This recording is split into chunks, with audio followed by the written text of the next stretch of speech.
Good evening, ladies and gentlemen, and welcome back to Bowl TV. This is Matt Canizaro and Aaron Smith. We're going to be live tonight from the Reno-Sparks Convention Center. We're at the 2013 USBC Women's Championships, and on the docket for tonight, USBC Hall of Famer Carolyn Dorin-Ballard, her sister Kathy Dorin-Lizzie, Tammy Turner, Leslie Bone,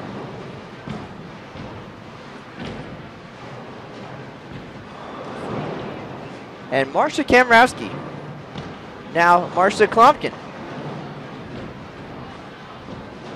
So looking forward to this talented team here, and their companion team is led by Jan Schmidt, familiar name from the old ladies tour. So we're looking forward to it. Practice is underway, and we'll be right back with you in about 5 minutes. Aaron Smith is the boss tonight. Looking forward to it. Stay tuned.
minutes remaining in practice.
Ladies and gentlemen, we would like to remind you that flash. And here we go, ladies and gentlemen. Practice is now over. Competition about to begin here at the Reno-Sparks Convention Center 2013 USBC Women's Championships.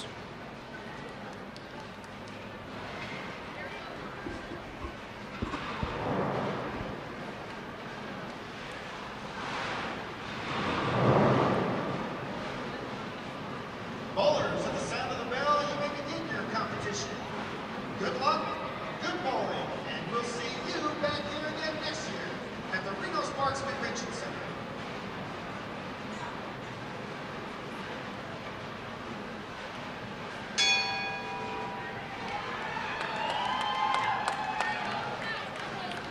And there's the bell. We are underway here. Leading things off, we're together once again. USBC Hall of Famer, Carolyn Dorin-Ballard. She'll be followed by Leslie Bone, Marcia Klumpkin, Kathy Doran-Lizzie, and Tammy Turner. And on the companion team, leading things off, Debbie Ayers, followed by Jacqueline Matsui, Alicia Hill, Michelle Silver, and Jan Schmidt. So looking forward to an exciting evening here at the RSCC. Aaron Smith, how are you tonight? Doing great, Matt. Another beautiful day here in Reno. Seems like I say that a lot, but we have a lot of good days out here, and this is another one. Get to see a great group of 10 hit the lanes here, and we'll see what kind of numbers they can put up today. Well, this is our second broadcast of a handful that we'll be doing from the Convention Center here this year. A fantastic venue, and the first time in history both events being held in the same host city in the same year. The Open Championships kicked off March 1st across town at the National Bowling Stadium, and the Women's Championships got underway April 12th here at the Convention Center. 44 lanes and the world's largest mobile scoreboard put together for more than 22,000 women headed this way between now and July 1st. So again, a lot of bowling action happening in Reno this year, and we're proud to bring it to you live on Bowl TV.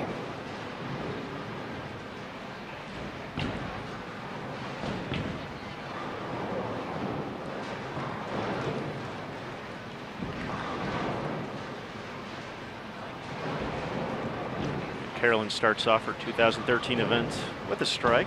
Always a good start for Together once again.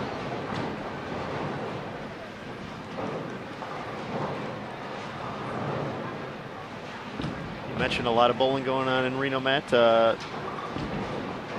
Most of the ladies out here today have already been at the Open Championships in the past day or two, so they've already done plenty of bowling out here in Reno. They're loose, they're ready to go.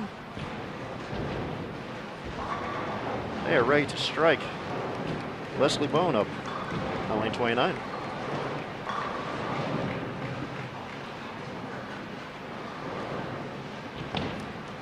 All right, so like you said, they've had plenty of time to warm up this week, and aside from all the festivities out here, we had the USBC Convention, the Hall of Fame induction ceremony, and they did bowl all 9 games yesterday at the National Bowling Stadium, so they are ready to go here, and we see it already on the scoreboard for Together once again.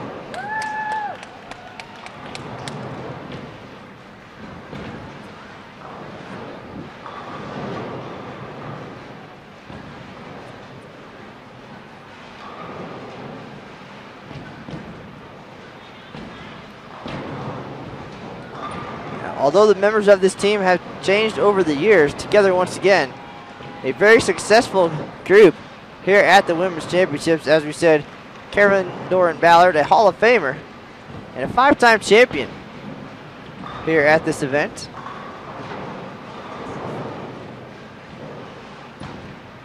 Team title back in 2001 and 2006, and again in 2009. So she certainly thrives on the team atmosphere after a successful career individually on the ladies tour.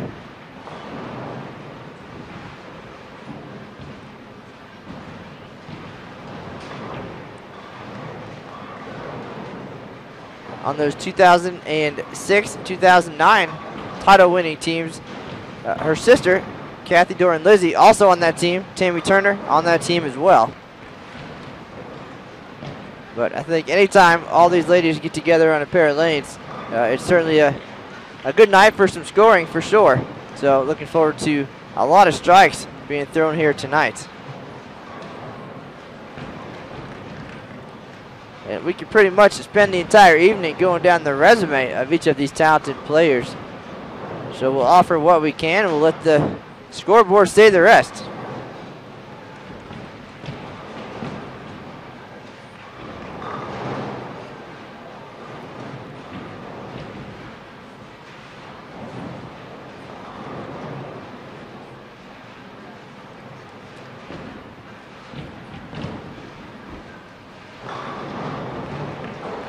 Great shot by Carolyn there.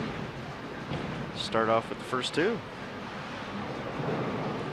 Once again, the crossing team, Chili Crest Bowl, is led by Jan Schmidt. Got a very accomplished group as well. Jan is the 1993 Queens winner, as well as the 1997 Classic Singles champion here. Alicia Hill, who we'll see in a second, rolled a 300. One of 19 ladies in tournament history to achieve the feat back in 2010 in El Paso.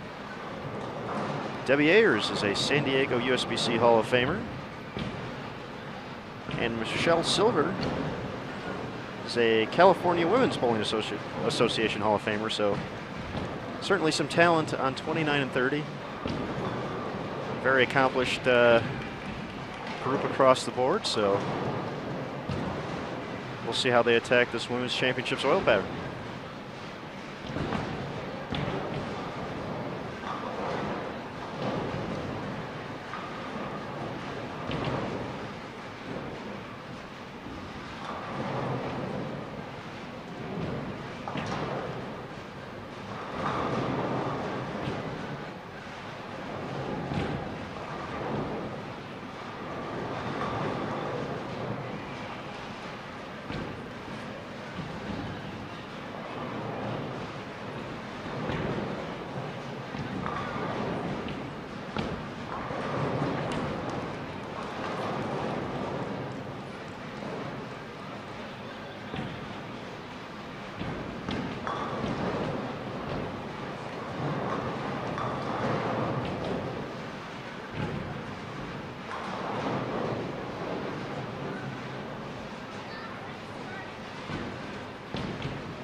All right, Aaron Smith, we're in your house now. This is where you shine your expertise, the USBC Women's Championships. You've been at this event on and off since 2009, and you've gotten to see all of these talented players and many more come through these doors. And no doubt looking forward to some memorable moments here in 2013 as well. That we are, Matt. As you said, we've gotten to see a lot of great bowling here at the Women's Championships over the years, and this team right in front of us together once again made a valiant effort at the scratch team title last year.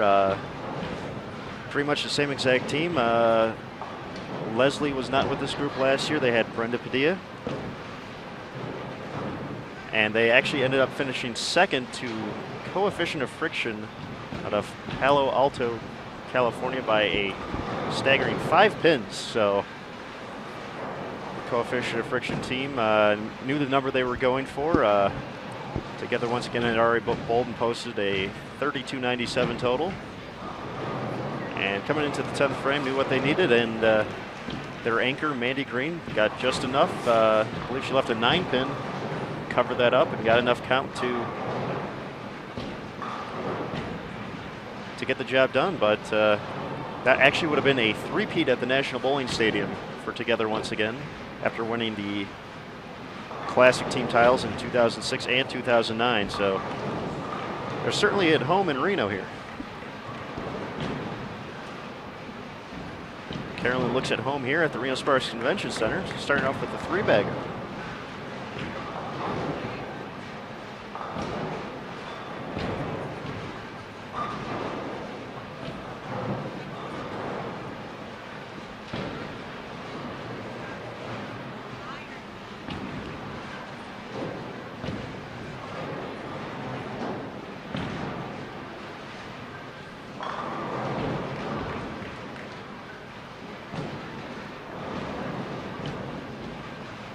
In 2006, this team put up a 33.50 total, which was at the time the highest in women's championships history. Currently, it's sitting in third. Had a few big scores in 2010, but Carolyn Dorin-Ballard is all over the record books here. One of her titles, you mentioned she had 5 earlier, Matt. She won the 2004 Classic Doubles with Linda Barnes, recently elected USBC Hall of Famer. They put up a 14.98 doubles total, the highest in tournament history. That's still standing to this point.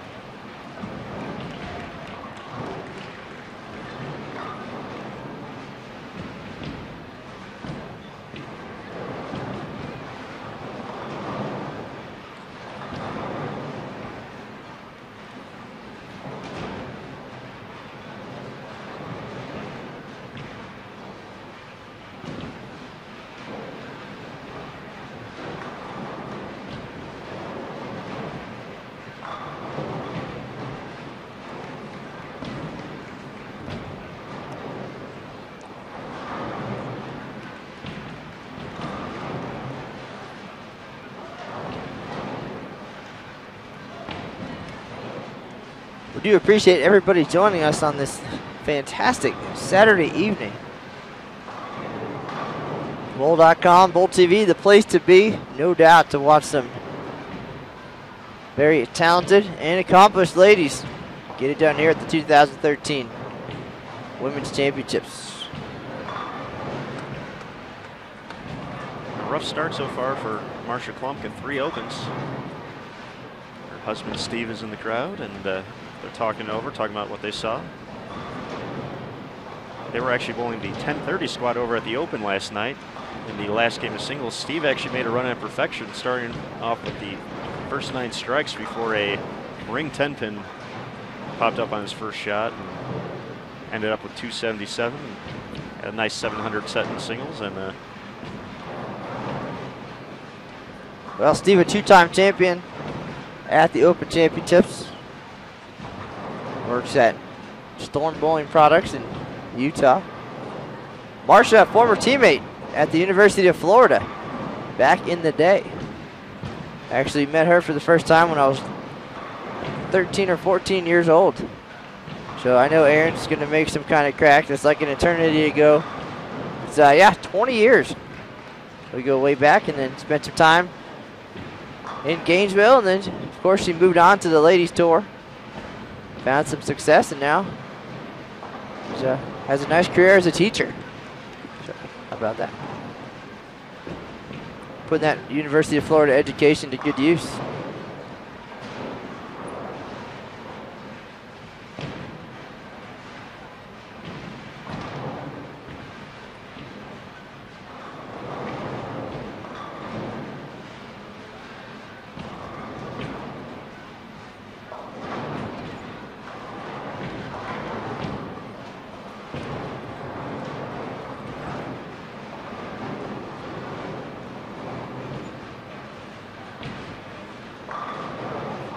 Another great shot by Carolyn Dorin-Ballard. I'm going to go out on a limb and say she's rolling a Defiant Soul by Roto-Grip. Whatever it may be, it's sitting up very nice out there. She's got a very nice look early on here in game number 1.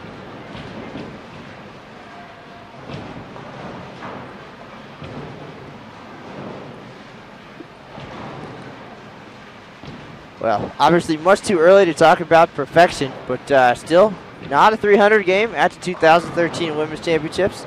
19 in history, including 4 last year at the National Bowling Stadium, so we will see. Certainly these players have the ability, as do a few others on this squad. This 44-lane venue. Currently using lanes 9 through 36. So a very intimate gathering here on this 6 p.m. team squad. Also bowling this squad, way down on lane number 9 is USBC board member Libby Fletcher. So thanks for joining us this year, Libby. Libby in town for the USBC convention that just wrapped up. A lot of great activity going on downtown Reno. A lot of big decisions.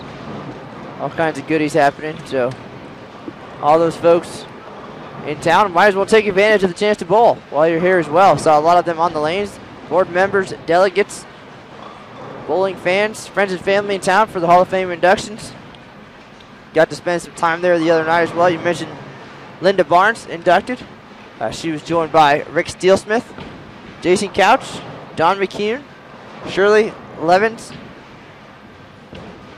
Frank Santori, who was an Open Championship titleist back in the 1950s, and Tamara Adams. You're missing one, Matt. Uh-oh. Sandy Postma. Sandy Postma. Aaron very familiar with Sandy and her success at the USBC Senior Queens in recent years. 3-time champion at that event. As well as a Queens title in 1995, I want to say. Sandy's out of Lansing, Illinois, not too far away from where I call home. So congratulations to all newly elected USBC Hall of Famers, as well as board members.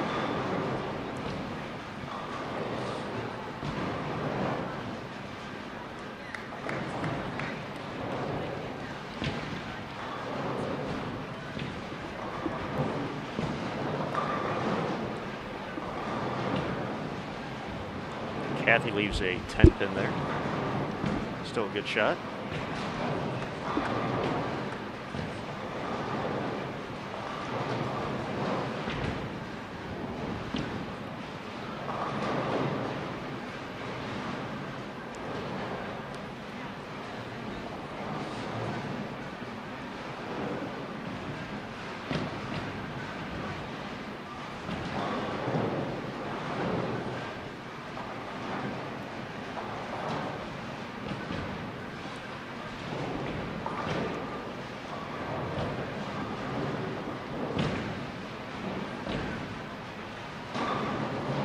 And Aaron, just looking around the venue here, just looking at the banners hanging from the rafters and all the champions being recognized, it really has a championship feel, no doubt. I know we talked to some folks this week just about the historical side of the women's championships, and up until 2010 held in traditional bowling centers.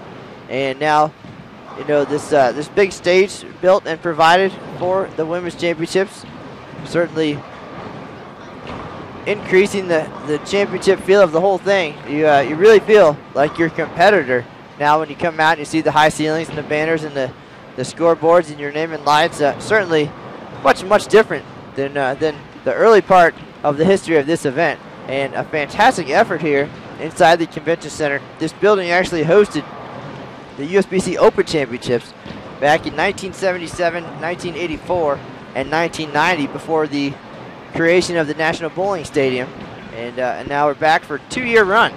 So looking forward to that. The lane's built this year starting in February, and again this event kicked off April 12th. The lanes will stay in place in between the 2013 and 14 events, so a great benefit there. Reno certainly has rolled out the red carpet for the bowlers this year, and being allowed to do that, you know, a considerable cost and saving, you know, time-saving effort there, and this venue will be used again next year for the Women's Championships. The Open will return to the National Bowling Stadium. Again, both events in the same host city at the same time. A phenomenal opportunity for the competitive bowlers like Carolyn and her teammates who took advantage of what's out here. Again, both the Open Championships yesterday, Women's Championships today, and at the same time, 3 other side events going on inside the National Bowling Stadium, and an opportunity for bowlers of all ages and skill levels to find something to compete in. An opportunity to get loose, tune up a little bit before competing in the main events, and potentially win a little extra prize money as well. So the Storm Bowlers Journal Championships presented by USBC being held on the high end of the National Bowling Stadium, lanes 69 through 78. Again, different average-based divisions, singles, doubles, senior events. There's a women's doubles event even, that's a handicap event, mixed doubles. So if the families are traveling together, the husbands and wives, one bowls the Open, one bowls the women's, or the women bowl both, or whatever, they get the chance to travel together, bowl together, and do it all in one trip. So a great opportunity there. There's also a fantastic trios event, Who's Got the Look Baker Bonanza, a unique format where each player bowls 3 frames in the game, and then you select who bowls the 10th frame. So it gives you a little taste of the collegiate Team USA Baker type style, and you get to share that with your 2 teammates, or an individual event, a 2-game challenge. And that has daily payouts and a year-long prize fund as well.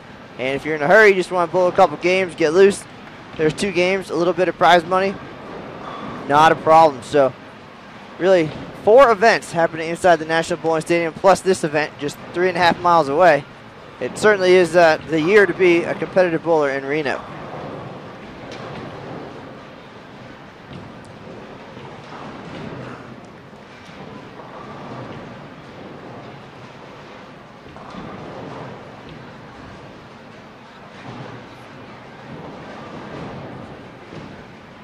Speaking of competitive, the strikes are starting to add up for together once again here.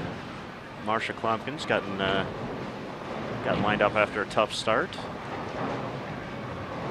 Leslie Bond still has a 280 out there early, and of course Carolyn Dorin-Ballard with the front 5.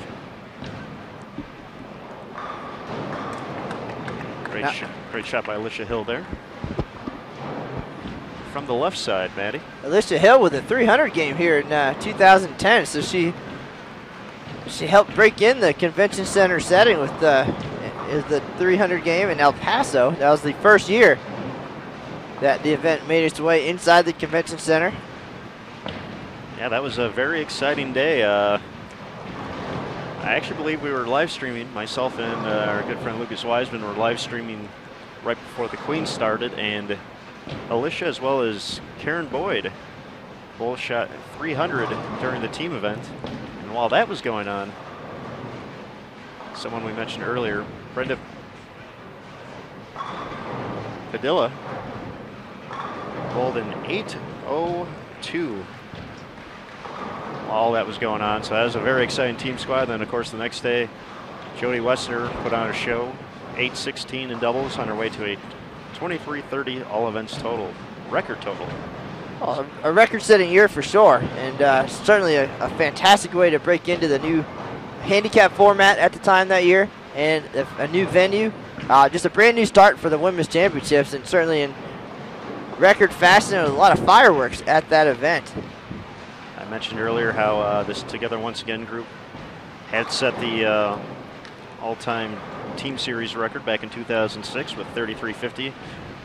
Sitting third now. The two scores ahead of it were not only bowled on the same squad in 2010, they were actually on the same pair. So that was Bowler's Choice Pro Shop of Tonawanda, New York, has the record, featuring Liz Johnson, 34-24, the highest in women's championships history. And on that same pair, Great Balls of Fire, which featured Ami Guerrera and a few others, 33-51. So it was a very exciting, high-scoring week at the women's championships back in 2010, and we'll see what we're getting ourselves into here. Well, we're halfway through game number 1. Carolyn Dorin-Ballard stepping up, working on the front 5. We've seen her shoot 300 a number of times, but never on the biggest stage in women's bowling. Let's see if she can make it number 6. Almost like she's done this before. Front 6 for the 5-time women's championships titleist.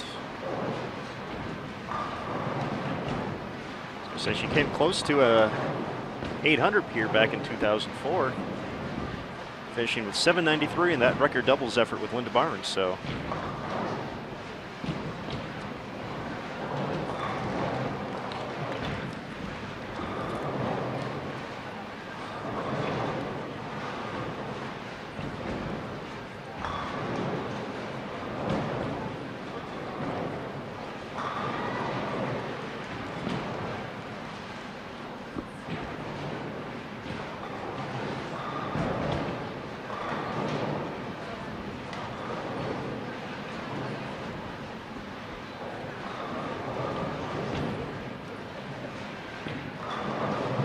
this is the first of 3 games here in this team event.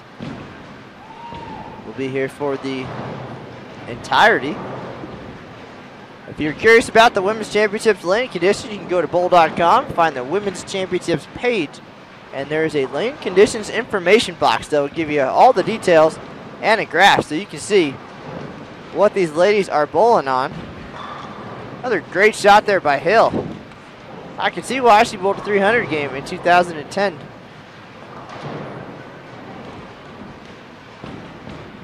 A lot of talent, a lot of experience on this pair. Recognize a couple of faces from behind the microphone as well. Jan Schmidt and Kathy Doran-Lizzie spent an awful lot of time doing some commentary on the old Professional Women's Bowling Association telecast.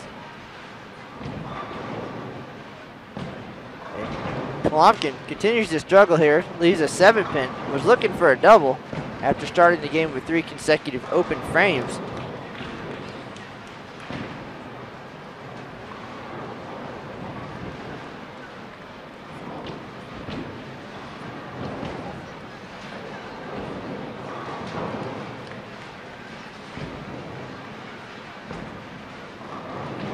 This is our second broadcast of, I think, 7 for the year at this event.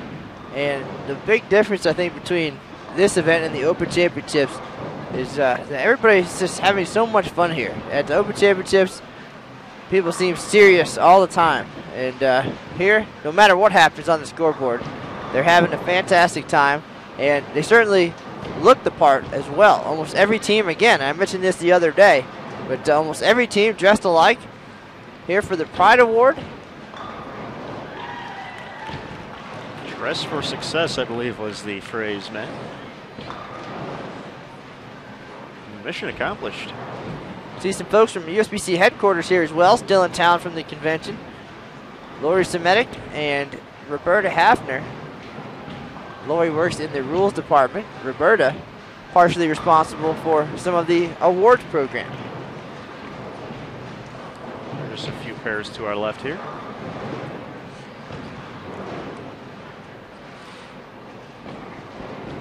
She got a fairly decent crowd watching today as well. Looks like both sides of the grandstands have filled out quite nicely.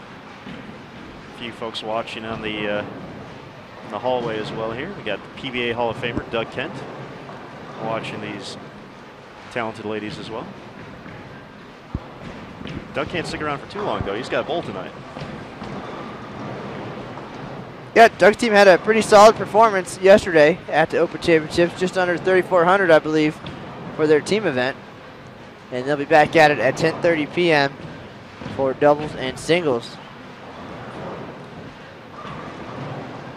It's an all-day operation out here in Reno. Open Championship kicks off every morning at 7 a.m. Competition wraps up about 2:30.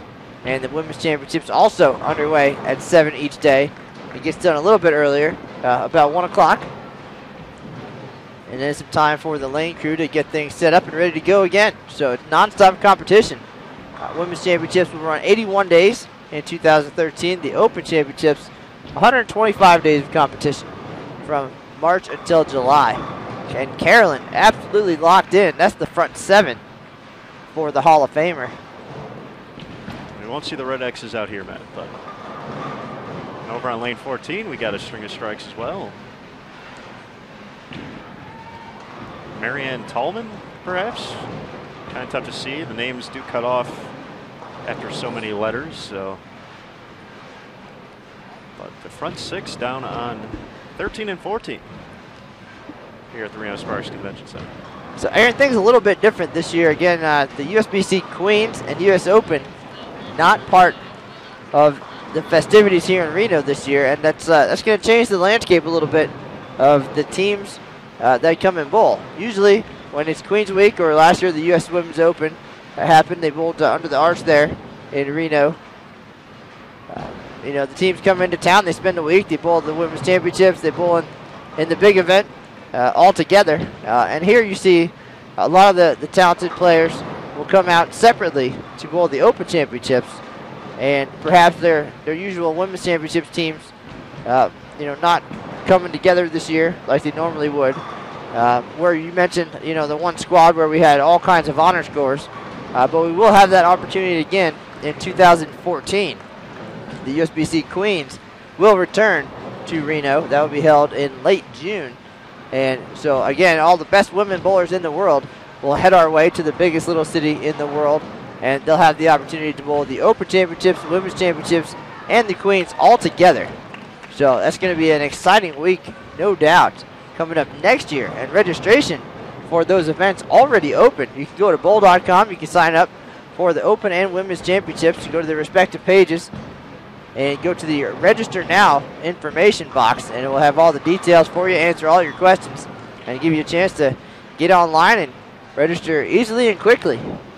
All at your convenience. And a few incentives coming up for next year as well, and Aaron's going to tell you all about them. Of course, Matt. With the registration now open for both events for 2014, we encourage you to sign up early to get a few extra perks.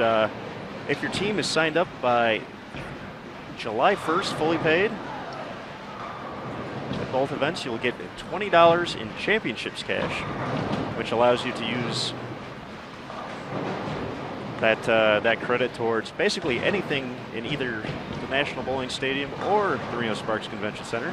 Whether you want to go towards brackets, Bowling Ball Express, just about anything, you can use that. And then another feature at the Open, at least, is if you sign up for the 10:30 doubles and singles squad and are paid before July 1st, you'll get a $55 rebate. So essentially you'll be bowling doubles and singles for free, which would be the only way I could probably cash. So,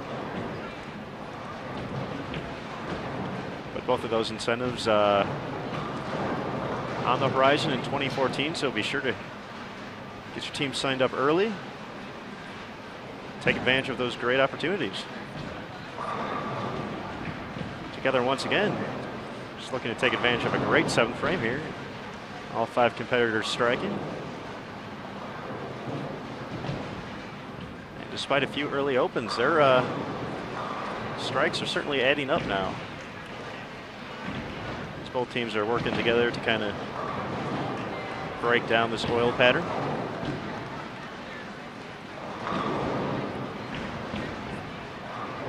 Aaron, we've had a lot of excitement this week in Reno. A lot of great bowlers, and of course, this officially my 6th live stream broadcast of the week. Things kicked off with an exciting doubleheader on Wednesday, and you can find all of these archive broadcasts on our YouTube channel. That's youtube.com/BowlTV, and you can subscribe to that channel, get all of the latest updates, and you'll know before anybody when something's coming up on Bowl TV. But we kick things off Wednesday night with Terrell Owens, former NFL star, making his Open Championships debut. And that had all kinds of viewership. And now Carolyn Dorin-Ballard is going to step up and try to increase the viewership here. She's got the front 7, working on 8. Folks, tune in now. Tell your friends. It's Saturday night. They're not doing anything. Bowl TV, the place to be. Carolyn will not disappoint you. I know Del Ballard is breaking the rules at the movies right now. Took his daughter Alyssa to see a flick. Now that he's home, he was in Reno all week as well. Saw him this afternoon, said goodbye. Went home, took the youngin' to the movies, and he said that he will keep his phone on illegally, and he wants text updates.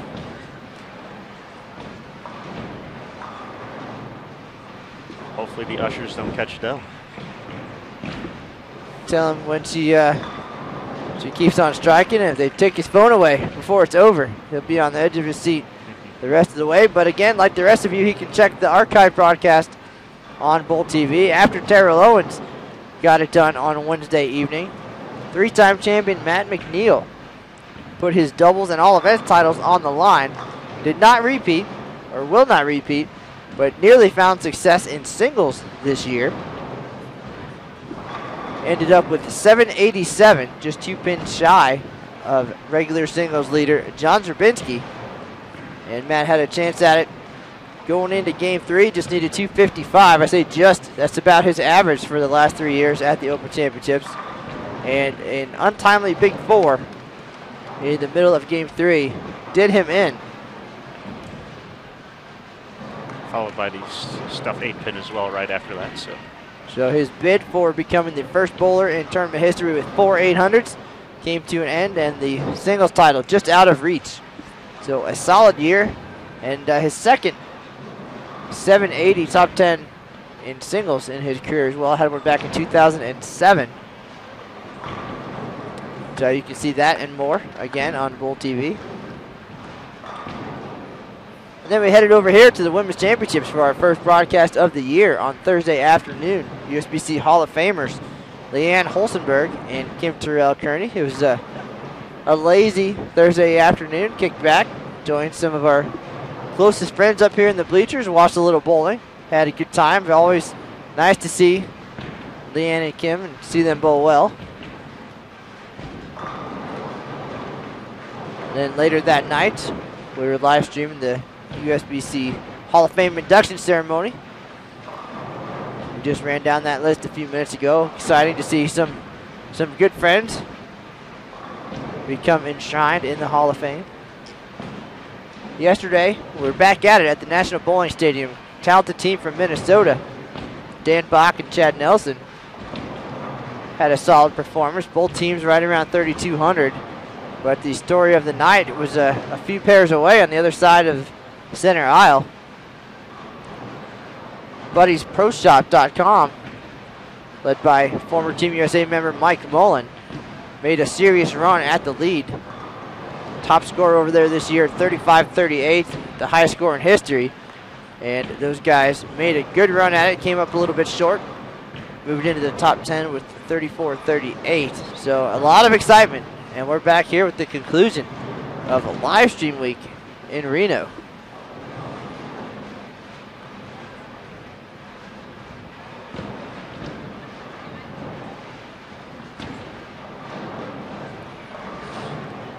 There's another strike for Tammy Turner.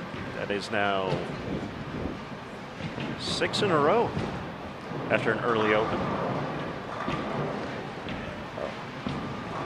I've seen Tammy throw a lot of strikes in the last few years. We saw her take home the 2009 U.S. Women's Open title after really not bowling that much at all. She just kind of came out of nowhere, started getting back into it. Won the U.S. Women's Open, found her way onto Team USA for a repeat visit after a few years away.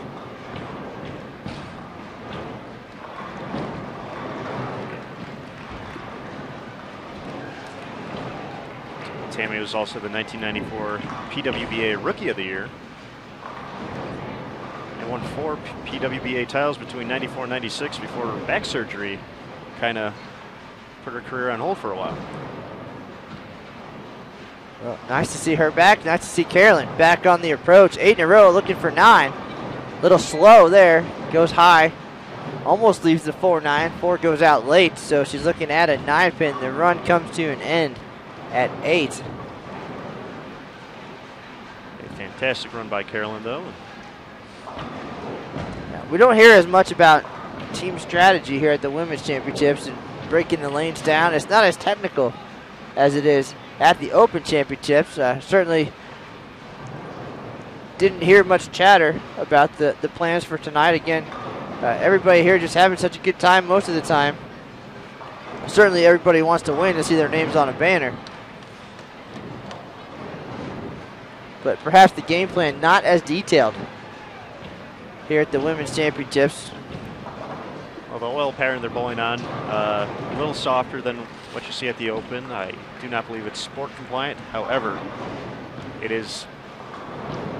does provide a certain challenge you won't see Tuesday night at League. So it still makes you make shots, just maybe a little bit more each way than what you'd see at the Open. A little bit forgiving. I mean, certainly we're here to crown some national champions, and we do have bowlers of many, many ages, ranging from really 16 years old to our oldest competitor back in 2011. It was 102.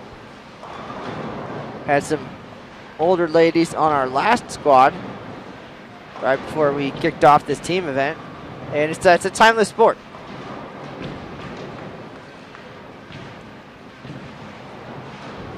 And of course, in designing the pattern, the goal is to put out something that is, as you mentioned, Aaron, a little more challenging than what you see on League night, but certainly something that can be attacked from all kinds of angles and styles, and bowlers of all skill levels finding success here. The format, going back to 2010, is a 100% handicap format. We have 3 main divisions: Diamond, Ruby, and Sapphire. And all of those average based. In the team event, doubles, singles, all events. And of course, our overall champions, the highest scratch scores, also recognized. But that is the last year of handicap at the Women's Championships. Things are going to change quite a bit heading into 2014. We'll be back in the same venue with a whole new look. Very true, Matt. The venue might be one of the few things that's similar, although we'll still be sure to keep many of the traditions that the Women's Championships competitors hold dear. First and foremost, we will not be seeing 5-player teams anymore. 2014 will introduce 4-player teams, which should make it easier for teams to get together as far as doubles pairings, hotel arrangements, traveling, all that fun stuff. Well, this event in its 94th year, a lot of history and tradition, and a lot of discussion and conversation about making that move. But it seems to be what the players are clamoring for a little bit. That's what they're doing at the city and state level. And like you said, it makes it a lot easier to pair up for doubles and singles, and 4 to a room, and 4 to a car. It certainly seems like a no-brainer there. So looking forward to that. I know a lot of folks very excited about that opportunity. Nobody has to be the odd person out. You don't have to worry about bringing a 6th person. It certainly makes it much more convenient. So we'll certainly see that, especially. But that's not all. Plenty more coming. You mentioned the 3 divisions that we've been using, the Diamond, Ruby, and Sapphire. For team event, we're actually going to make it 4 divisions now this upcoming year. Diamond, Ruby, adding a brand new Emerald division, as well as Sapphire. Once again, all average based. That's just for team event. In doubles, singles, and all events, we'll actually be doubling the amount of divisions from 3 to 6.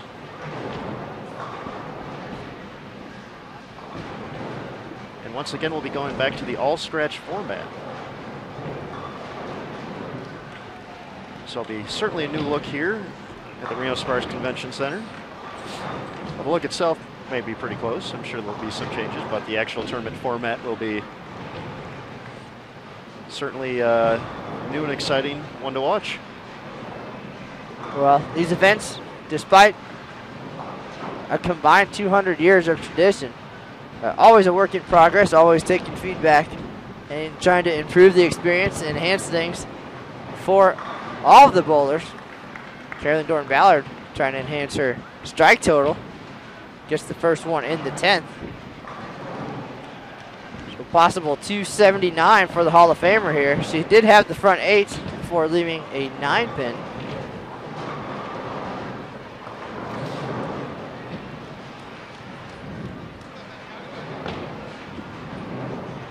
I have to apologize, my math isn't as sharp here as it is at the Open currently, but I believe with a big 10th frame, together once again can actually get to an 1198 team total, which would be the 3rd highest all time. Ironically, the current holder of that position, together once again, back in 2006. So Carolyn's starting off the right way.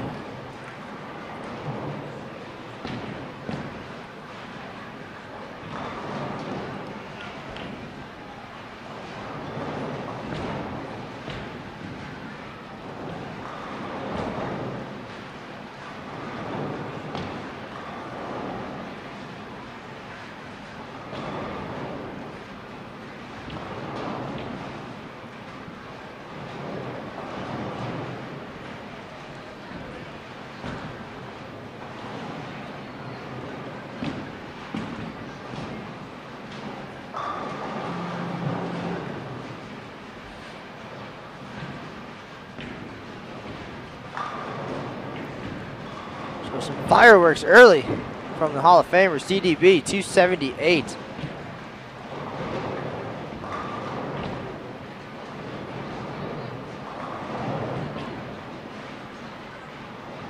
See if Leslie Bone can get on track here in the 10th frame. She caught a bad break last time on 29 there. Looked like it was a pretty good shot. Ran a little bit high, but I was very surprised to see the 410 stand up for her. Made a solid attempt at the spare, but was unable to convert. Debbie Ayers finishes game 1 with 213.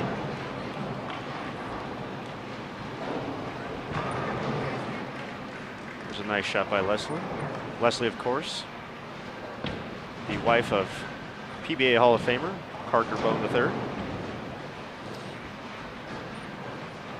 She's also titleless here at the Women's Championship. She was part of the 2008 Classic Team champion.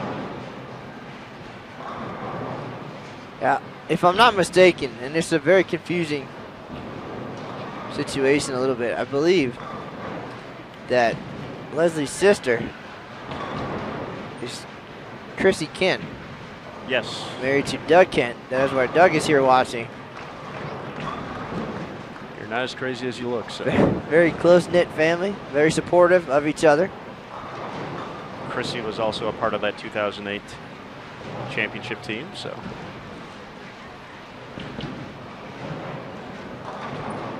If I'm really good, I think I can name the other 3 members. I believe it was Kristen Nieder out of Illinois, Laura Starbuck, and Carrie Watson.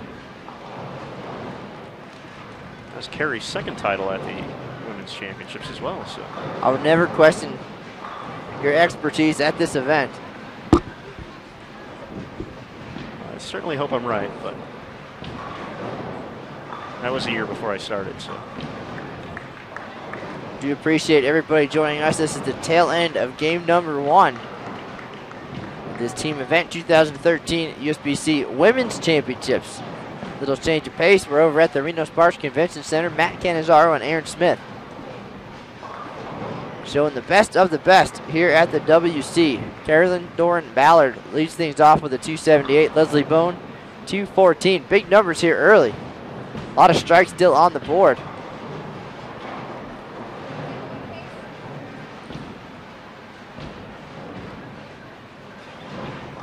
Once again, the highest team game in history, 1247, 1208.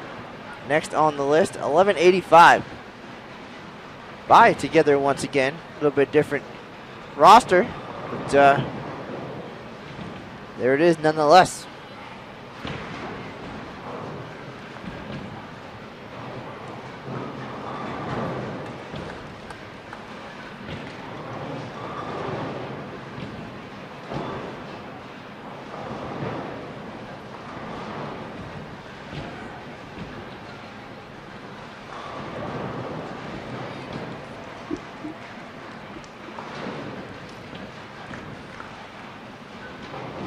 Appreciate everybody in the chat room tonight. Dave Armstrong checking in as well. Dave, it's the wrong Jan Smith.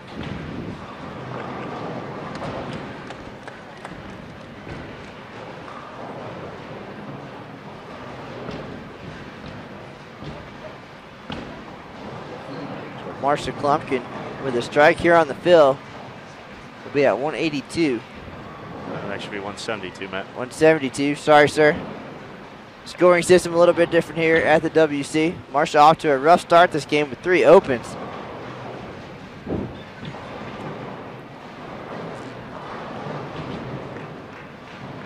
Almost looks like she made a ball change there on the fill, trying something different. I believe that's the case. Well, sir, if I was standing up on the settee and I turn around and saw Steve Klumpkin and Doug Kent standing there, I'd feel pretty good about asking for help.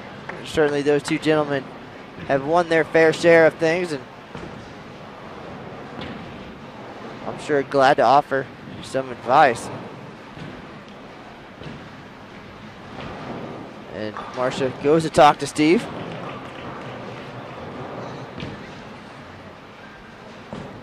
Seems like most of these ladies are trying to stay as far right as they can right now. Even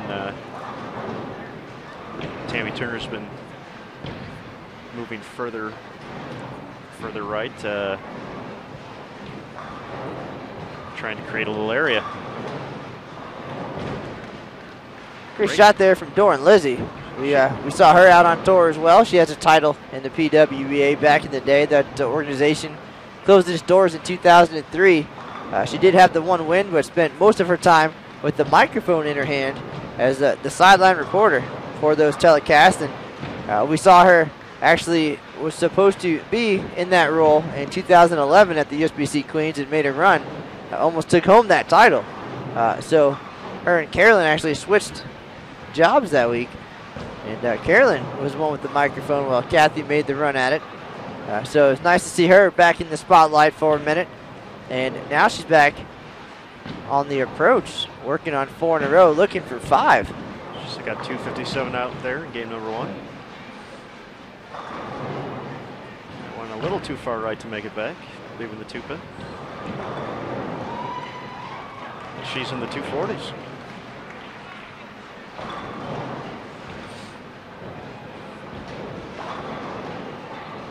So Dave Armstrong checking in. He is with the other Jan Smith. They're watching the broadcast together, so thanks for joining us, guys. We'll see Dave in a couple of weeks. We'll see them both, actually, the Armstrong Printing Group. Looking forward to their appearance at the Open Championships. Dave Armstrong, Doug Becker, Ronnie Horton. Doug actually sent me a message today, a fellow left-hander. He knows that we'll be taking to the lanes at the Open Championships tomorrow afternoon. Wishing me the best of luck. Looking forward to seeing Doug and the crew in a couple of weeks.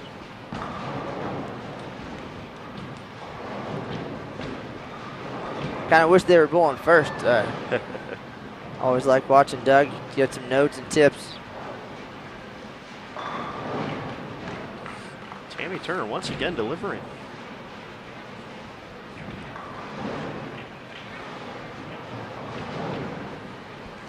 Tammy can string him. Absolutely.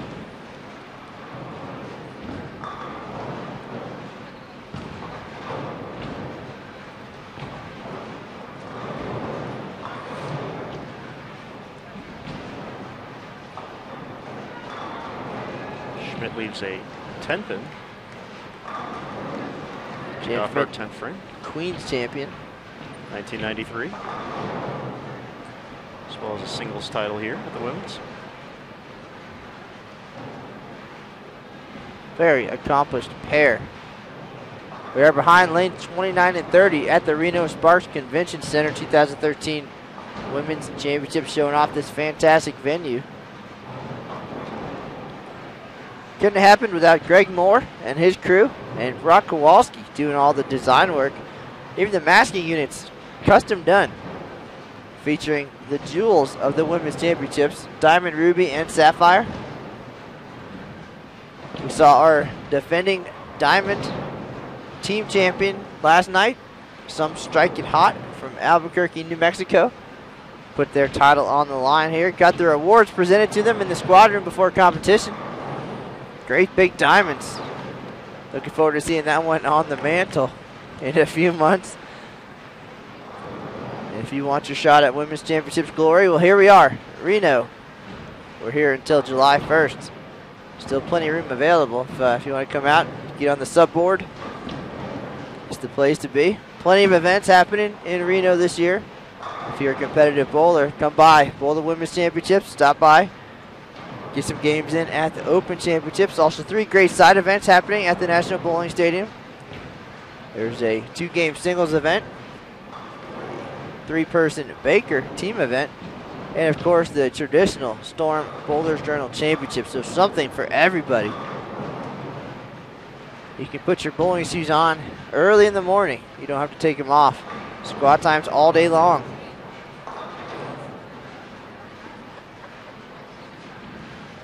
Together once again, finish up game number 1 with 1161 out of the gate. So huge number to start here. Shirley Crest Bowl, 1049.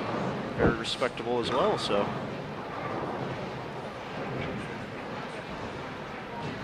that's a pretty quick game, Aaron. It's a lot of strikes. I guess that tends to happen. Certainly helps the pace of play. But game 2 across the house now. Another squad coming on after this, as far as I understand. 9 p.m., doubles and singles. That's true. We're bowling all night here in Reno.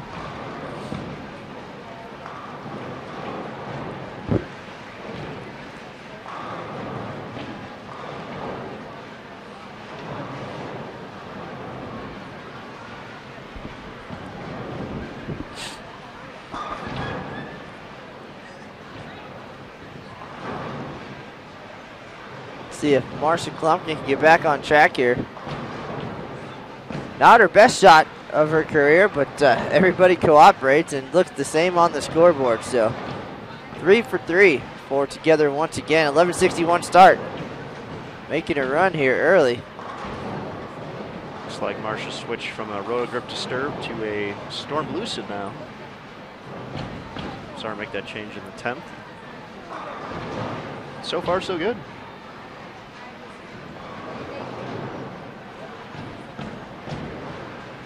Aaron, I think I was a little bit lucid after our live stream marathon the other night. We got done talking to Matt McNeil and telling the world about his efforts at 6:30 a.m.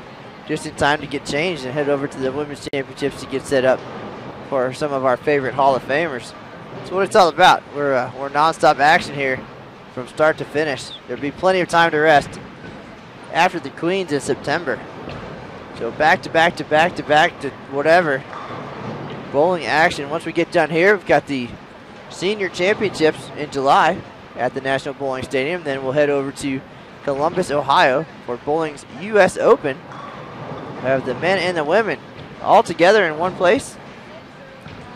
Then we'll head off to Las Vegas for 4 or 5 weeks. Senior World Championships, then a combined men's and women's World Championships as well. Team USA trying to gather up some gold medals, and then we'll close things up Labor Day weekend with the USBC Queens. So all bowling all the time. And then we'll be right back here in Reno again starting next February. Where does the time go?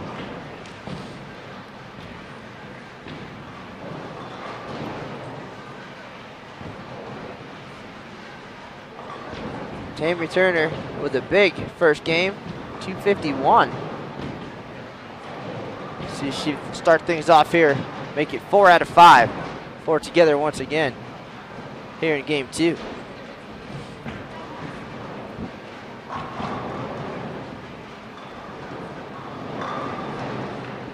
Just like that.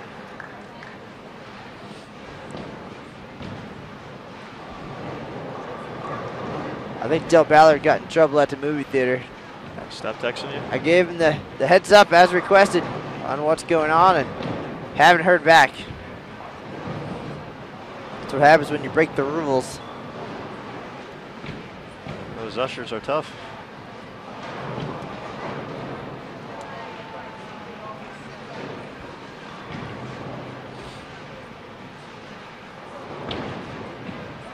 Either that or he forgot his glasses.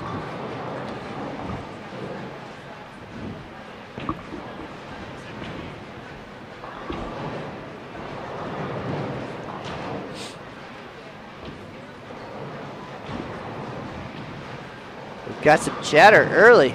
Carolyn Dorin-Ballard potentially going to shoot 800. One game in the books, 278, still a long way to go. We've had 8 800s in the history of this event.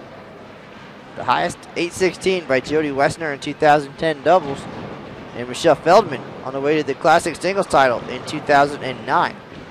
The very first one, Kendra Gaines, back there in you 2000. go. Yes, Aaron Smith knows everything about everything at the Women's Championships. Kendra Gaines, 812 in team event in 2000.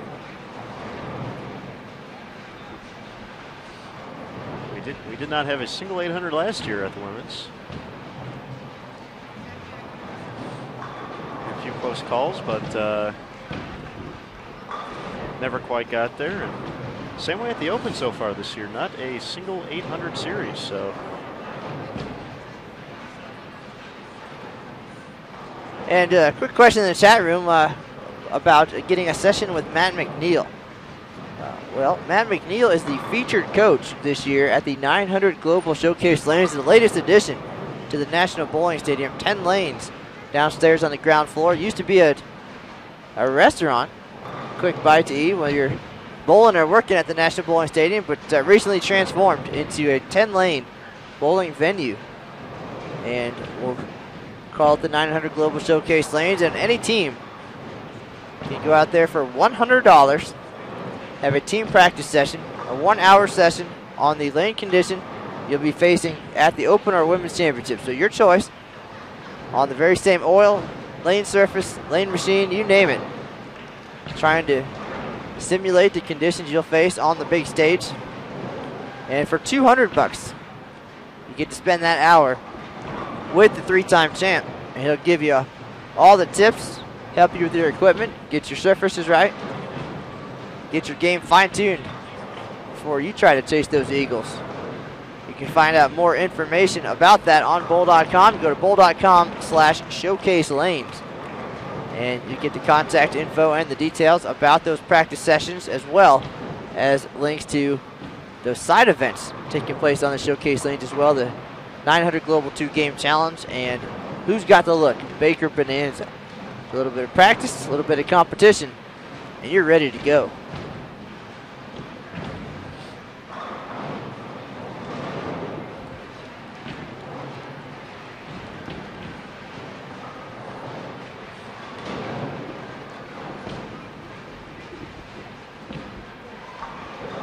We actually have our practice session scheduled tomorrow. 2 of our teams will be bowling at 9:30, and the other 2 at 11 a.m. Good opportunity to get a good feel for the equipment and talk about a game plan, as you certainly have to be prepared when you head up to the big lanes. You don't want to be caught confused. Have an idea what you're going to do. Have at least an idea of what equipment you want to go with and how it's going to react. Certainly not the exact same environment, being that things seem to change when the lights come on a little bit, but a chance to get a clue and talk it over with the team. And very important to have communication and teamwork to find success at events like this. A lot of communication happening here for Marcia Klumpkin. Threw a good shot there after starting with a strike, leaves the 7-pin. She's got her teammates right behind her to help her every step of the way. Marcia's been around the pocket a lot after a rough start, but Carey hasn't necessarily come with that. Bounce back from 3 opens to finish game number 1 with 172.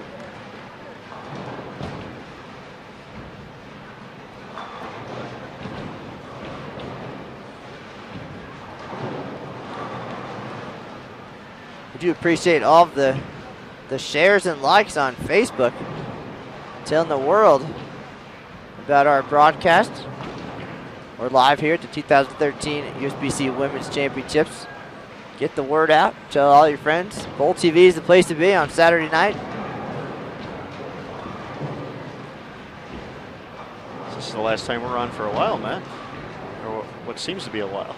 We're gonna take a short break here for a couple days. I'm gonna hit the lanes at the Open Championships, and our next broadcast will be May 17th. USBC Hall of Famer Jeff Riggles riding the coattails of the USBC Open Championships lifetime average leader, Gail Myers Jr. Small in stature, but big in heart and talent. Tops the list of bowlers who have competed for 20 or more years at the Open Championships. Those guys always put on a good show. They took home the team title in 2011. Their second win as a group. The one before that coming in 2005 Team All events. So always in contention at the Open Championships, and always very entertaining. We had Jeff join us on 2 live streams this week as well. He sat in. We were watching Matt McNeil, and him and Matt gave me the night off last night. Well, as we live streamed Chad Nelson and Dan Bach, but it's probably more informative when you have a combined 8 Eagles chatting than my big goose egg of Eagles. So, well, we knew you had plenty to do. Of course, we had 2 bowlers reach 50 years this week at the Open Championships, the 159th and 160th bowlers in history to reach that milestone. They made their ceremonial marches down center aisle. And we also had a gentleman last night, Frank Clay, talking to us about number 60. So he'll add his name to that short list next year.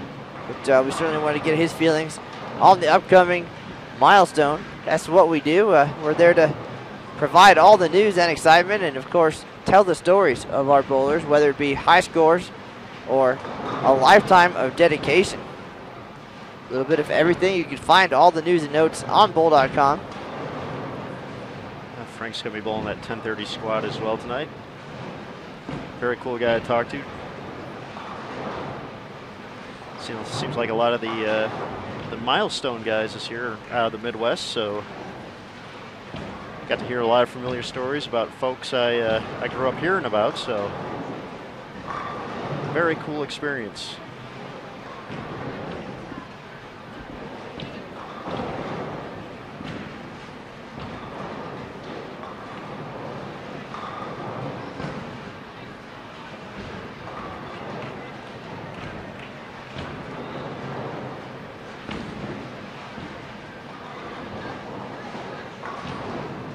Carolyn converts the bucket. Her first real shot that was off so far today. Her 278 game, she left a 4-7 in the 9th frame. Oh, I think she got one of them out. It was a 9-pin, excuse me. Almost a 4-9. There we go, we're coming around. That shot that got a little slow. That one got a little wide, never made it back.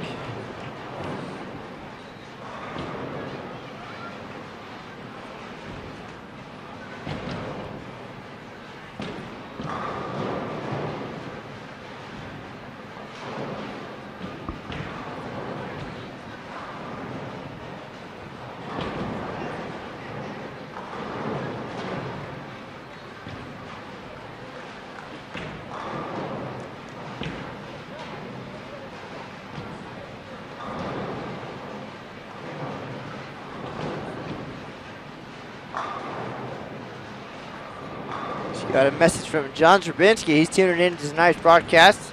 Who doesn't appreciate some of the top women bowlers in the world striking at will here at the USBC Women's Championships? John, of course, the 2013 Team USA Trials champion, and parlayed that success into the Open Championships, where he took the regular singles and regular all events leads not too long ago.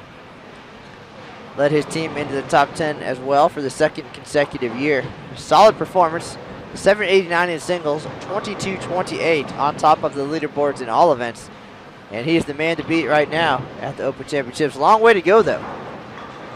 That event runs all the way until July 7th. I believe we're just past halfway at the 2013 Open, so a lot of solid bowlers left to come in, but those are two very big numbers. Quite intimidating as well.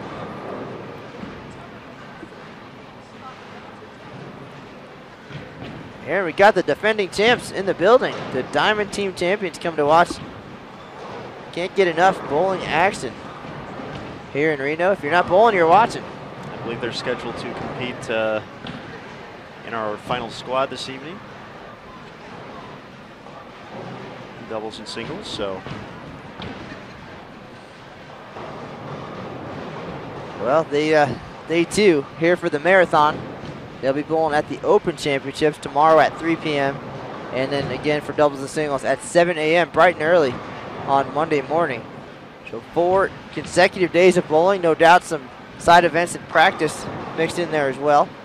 And then enjoying the sights and scenes here in Reno.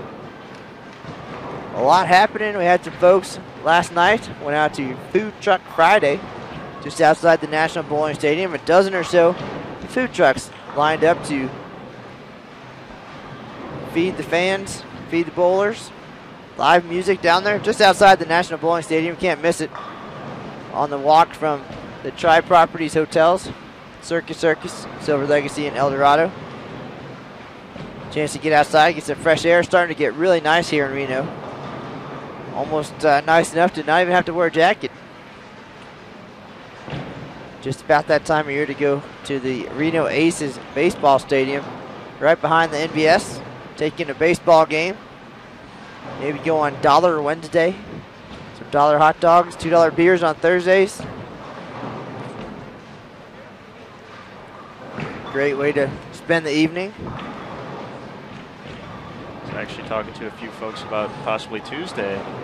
Matt was nice enough to give me a day off, so the Aces are in town. I did that? You did that.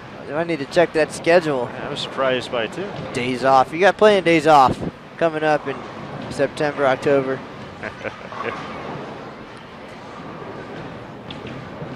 Jan Schmidt mixes them up there on the left lane. Her team started with 10:49 in game number 1. CDB getting ready to step up on the left. 278 game 1. Double and a spare here in game 2. 1161. 24 pins shy of the third highest game in history. Kind of surprises me, to be honest, that 1185 is third in the record books. You can almost look at the team record as well. Considering the high scores we've seen in the team event, we've had, I believe we're up to 11 3400s now at the Open just this year alone. And there's only been one of those in women's championships history in 94 years. So that's, as well as we talked about, only 19 300s over the course of the women's championships. First one in 1979. Saw our first 800 in 2000, so I think it's time to see another one.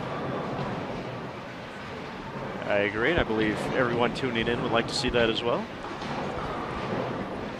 A lot of folks online tonight. We do appreciate it. We know there's plenty of things you could be doing. You could be at the movies with Dale Ballard and Alyssa Ballard, but we appreciate you being here with us tonight on Bowl TV. CDB appreciates it as well, to reward you with an entertaining performance. Tammy Turner, 251 in the opener.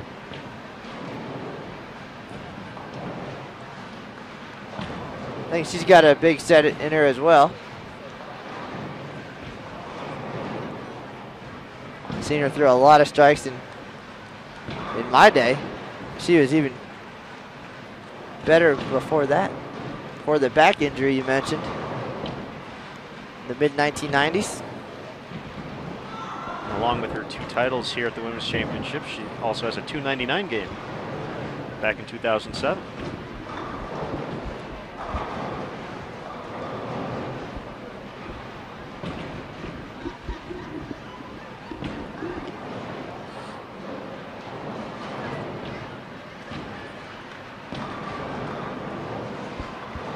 Oh, the 710 stands for Leslie Bone. Aaron Smith, Dave Armstrong just pointed out in the chat room, we were talking about hot dogs and beer, and there's no Chicago pizza, so a little disappointing, I guess. But I take that more as him volunteering to bring us some Chicago pizza. I think that's how I read that, at least. That sounds on track. It's unfortunate that we don't have that here, but we will, courtesy of Dave Armstrong. So thanks, Dave. Appreciate it. Media Relations office upstairs behind the check-in counter. Just drop it off. We'll be around. I'll talk to the higher-ups. Maybe I'll trade you for a couple locker tokens. Money well spent. There are plenty of great dining opportunities out here in Reno. Yeah, Chicago-style pizza is missing out on that one. Well, plenty of other options. We're right here at the Reno-Sparks Convention Center next to the Atlantis Hotel and Casino. Fantastic dining inside the Atlantis. Potentially the best seafood buffet I've ever been to. Look forward to, maybe it's just the fact that I look forward to getting out of the office so much that if I have a scheduled appointment at the Atlantis buffet on Friday night, it gives me something to look forward to all week. So a fantastic choice there. The Manhattan Deli there as well. Walking distance from the convention center. So if you're staying at the Atlantis, just a short walk over here. Don't even have to go outside. Just grab a bite. Is it a bridge? It is a bridge, if you will, over the street. Walk over, then keep heading south in the convention center. We are in the southernmost part of the facility. Well, one of Aaron's favorite restaurants in town, right next door as well, Foley's Irish Pub. Get you some bangers and mash and a pint. Call it a night. Walk back over to the Atlantis, get some rest, do some bowling. It's all in a day's work.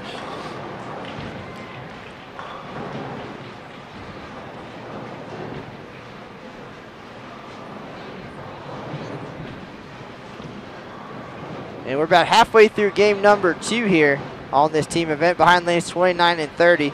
Let's get a recap of game number 1, Aaron. All right, Matt.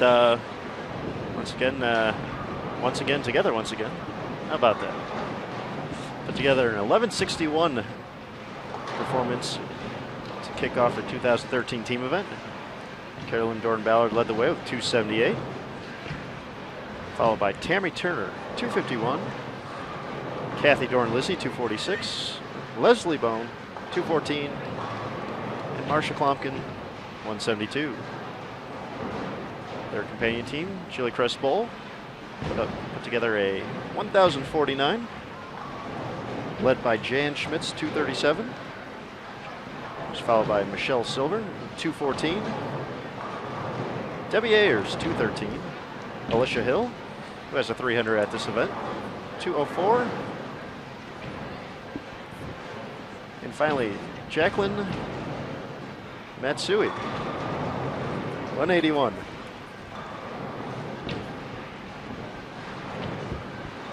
There's a recap of the scores. Definitely some of the higher ones we've seen so far.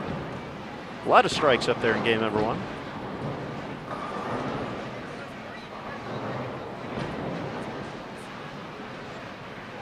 Aaron, I'm not sure, but there's the potential that these that these ladies are going to be bowling back-to-back. It'll be interesting, no doubt. Certainly ambitious to get all 9 games done in one day. But if you got the momentum, might as well. Don't have to take off your shoes, don't have to retape up.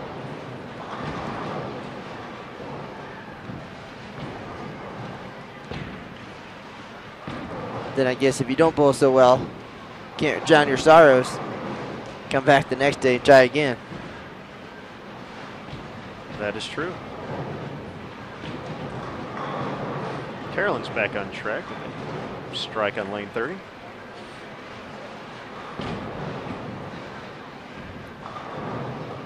Tania Milligan checking in the chat room. Back home already. She was with this group all week at the convention, and she bowled with them yesterday at the Open Championships, but already back home in Arlington. It's good to see her and the family as well. Jason Milligan.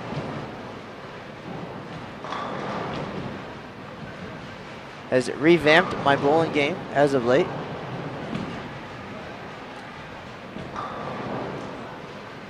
See how that pays off. Next 2 days. In the next 2 days. Aaron Smith set the bar for me. Got the goals in sight. We will see. I'll be rooting for you this year, Matt. I haven't predicted a number yet for you, have I?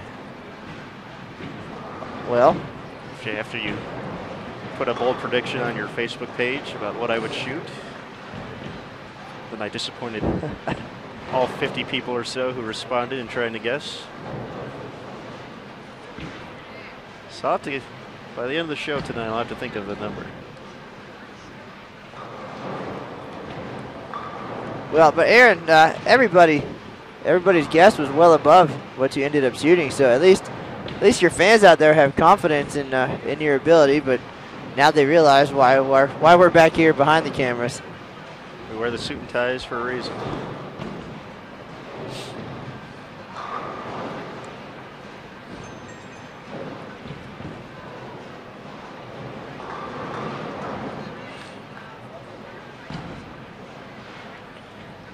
So our next live stream broadcast from the USBC Women's Championships will be on May 21st. We're going to see defending Diamond All Events champion Joey Biondo. She's actually got titles in back-to-back years. Was a Diamond team champion in 2011 in Syracuse. See if she can make it 3 in a row. We're going to show their team event. 2 p.m. Eastern on May 21st. So tune in if you like women's bowling. It's the place to see it on Bowl TV. And I believe that very same squad, in fact, is when we'll see Minnie Tavaska come in for her 67th consecutive women's championships. She is the participation leader by far here and just keeps adding on to that. It's always a treat when Minnie comes into town. She's already getting some press back home in the St. Petersburg, Florida area. So we'll be sure to give her some more when she gets out here. All right, we also need to congratulate Jan Schmidt on being elected to the USBC Board of Directors this week at the USBC Convention. So I was introduced last night to Tony Colangelo, recently elected as well. Who else made the cut there, Matt? Well, Mike Italia and Mark Martin both re-elected to the board. They're joined by Colangelo and Jan Schmidt. So a lot of things happening out here in Reno, and movers and shakers getting things done, voting on some amendments and helping to shape the game. You can find out more about that on bowl.com. News story, 2013 USBC Convention comes to a close. All the details there, as well as all the things we're doing out here in Reno. The latest news from the Open and Women's Championships, and much more. It was good to see Mike Italia. He's been a friend over the past few years as he got involved. And Aaron, we have an alert in the chat room from Dave Armstrong. He said that that your buddy Kenny Parks and Bob learned not bowling on May 23rd. We might want to double check that. Uh-oh. Perhaps they moved their date, which does happen sometimes. Schedules get crazy. PBA 50 tour in full swing. So we'll double check on that. Thanks, Dave. We'll get that adjusted. Hopefully we'll still be able to fit them into the schedule.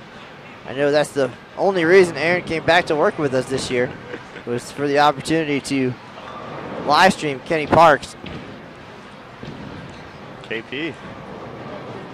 I believe he's out on the road right now. That is a heck of a week for us, too, on the live stream. We got a doubleheader at the Women's Championships on the 25th of May. Paula Vidal and Lucy Sandelin in their team event. And then immediately following that, 3 titles last year. Lindsay Boomersheim. Scratch and diamond doubles. And an all events title as well. Her banner hanging right over this pair of lanes, actually. 29 and 30. Scratch all events, 22-26. So looking forward to all of those. A nice doubleheader on the 25th. A couple of generations represented there. Paula and Lucy, familiar names. The senior queens. Both of their teams are feature some very talented bowlers, so we'll be excited to bring that to you. Just like what we have right in front of us right now. And we have our first prediction in the chat room. Danielle Milligan says 1847 for this lefty. Danielle, I hope you're right. At least that much. As long as that game breaker's fitting right, I think that's a fair start. Well, I think I'm going to get some tips from CDB. She's striking away here at the Women's Championships. 278 game 1. Double, 2 spares, and another double here in game 2. Marcia Klumpkin on track. Shot 172 in the opener. And now she's got 4 strikes in the first 5 frames. She's stepping up on lane 29 right now.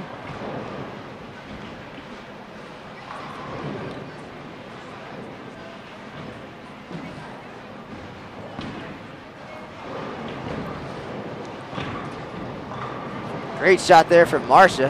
I don't know if she's surprised or that ball held pocket.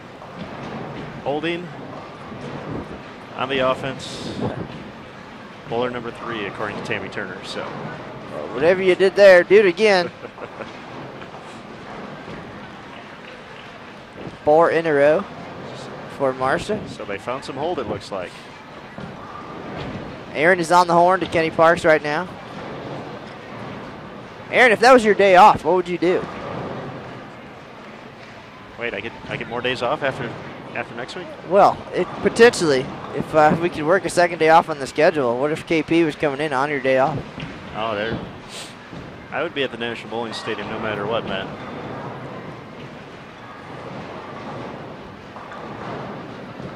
So, Kathy Dorin-Lizzie goes high, leaves the 4-pin.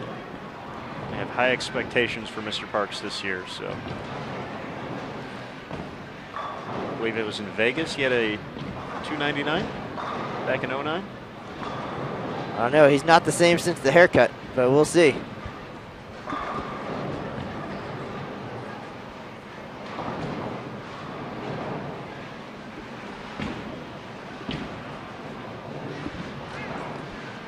There is a case of bowling pins under my desk at the stadium. And any ones that T.O. Terrell Owens didn't sign the other night, we'll save those for Kenny and Bob.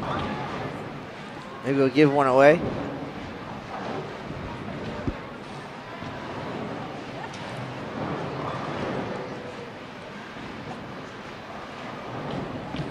There's just enough paint on that pin for Kathy Doran to convert the spare.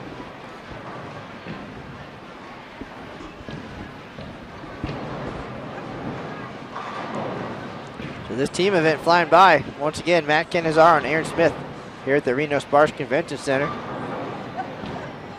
Game 2 heading into the 7th frame. Carolyn Dorin-Ballard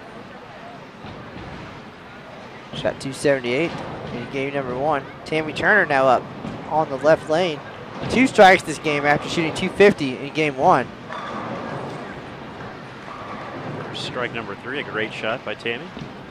She can boom it, certainly. She's going to start making that move left, and she's going to have plenty of room out there. They played to the right, as we said earlier, breaking down the outside part of the lane a little bit and creating some bank room, a little bit of miss to the right, and she's able to take advantage of that, while Marcia Klomkin took advantage of some hold created towards the middle of the lane. Surprised herself on the way to a 4-bagger. See if CDB can keep things going. And she delivers. Never a doubt. I wonder if mall security is done with Del Ballard Jr. Give him his phone back. Hate for him to miss a big night here at the Women's Championships.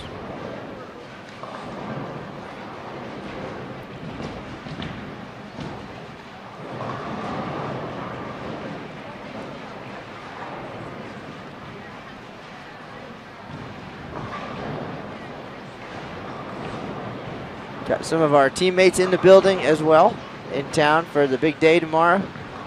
Mark Gross, Chad McLean. Chad, a Storm guy as well.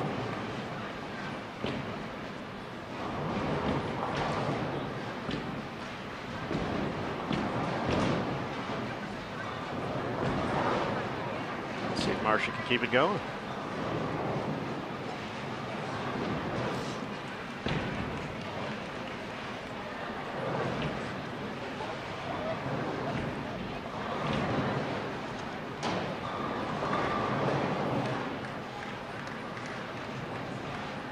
That's now 5 in a row for Marcia Klomkin.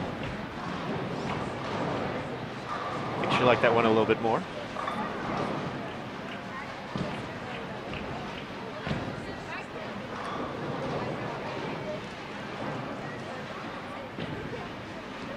Aaron, I'm not going to lie. We talked earlier about all the good places to eat nearby, near the convention center.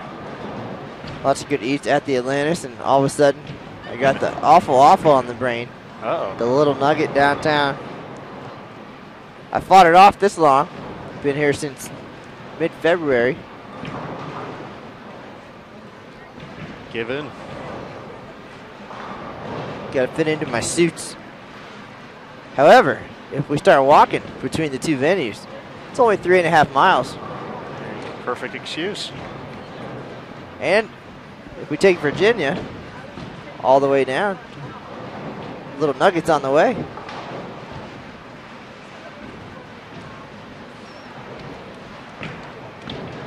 Hopefully neither of our cars start after this, and we can drag all the live streaming equipment back to the National Bowling Stadium, and we'll make a quick pit stop at the Little Nugget. Well, at that point, we'd certainly deserve it. But I have a feeling when this is over, you're going to be doing an interview.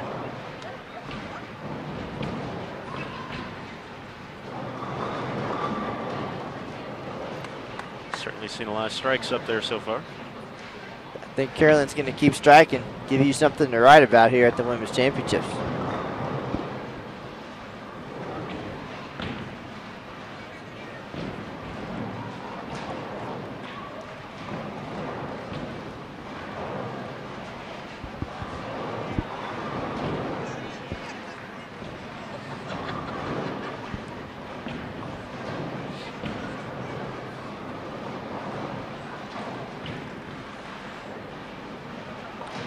While we're here, I'm a little bit curious about what's happening over at the Open Championships. Having a little bit of withdrawal being so far away. So I'm going to check out xbowling.com. New feature at these USBC Championship events. Offers a live scoring option. You can go on there, xbowling.com, and choose the tournament of your choice. And you can check out the scores as they unfold at the two events. You type in a person's name or lane number. It'll give you a frame by frame, even tell you what pins they left along the way. And if you're curious about how somebody's already done, You can go back and look at completed games. All kinds of other cool stats and things on there as well. And you can find that on your iPhone or Android device as well.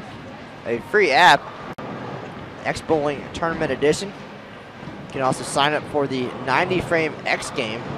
Your shot at $50,000. I saw Tennille posted something about that on Facebook. She was eager to get signed up for that. And who wouldn't be? It's a giant strike jackpot. Everybody strikes at some point. You strike in the right frames, and you're taking home 50 G's. So check that out, the 90 Frame X game, xbowling.com.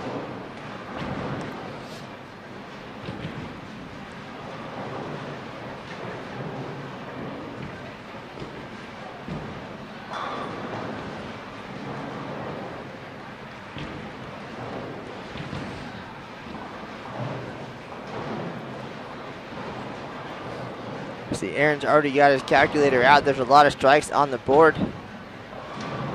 Potential for some big numbers here. As we get a little bit closer, we'll see if we can figure out what kind of max score is up there. We're not even a month in to this 81-day event. Still waiting for some big excitement. Perhaps this is the day. Talented group coming up next. Last year's team, Diamond Team champions.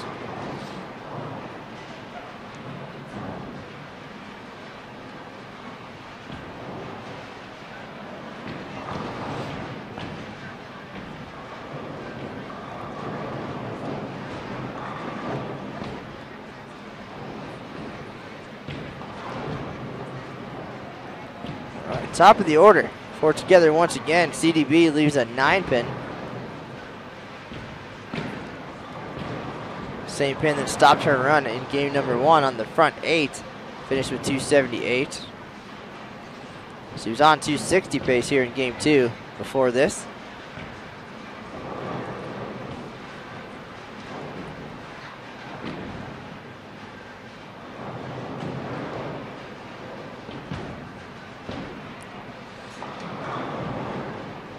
She converts. Carolyn still has 244 out there.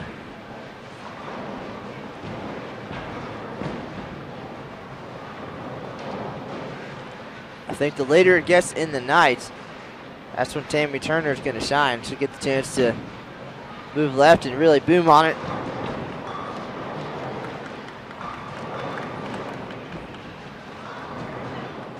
We will see, Matt, because we'll be here all the way through the end of team competition here. Halfway through now.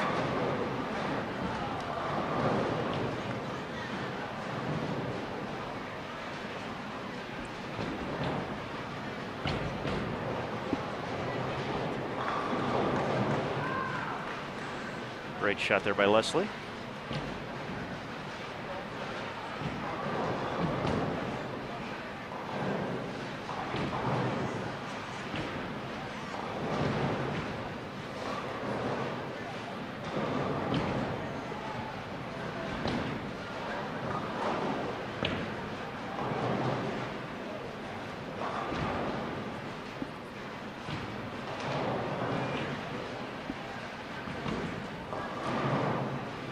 We also have another new feature here at the Women's Championships in 2013. We certainly love the opportunity to show off this awesome venue.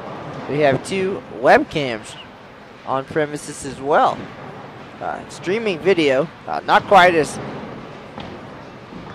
exciting as what you're watching right now, but perhaps it's better. No commentary. 2 cameras located behind the lanes, so your chance to check out the action as it unfolds all day and all night. You can't see the scoreboard. That's where X Bowling comes in. But you can see all your favorite players on the lanes here at the Reno-Sparks Convention Center. Then you can have the X Bowling window open simultaneously to see the scores. So, great new addition to the landscape here at the Women's Championships. Technology surely is amazing.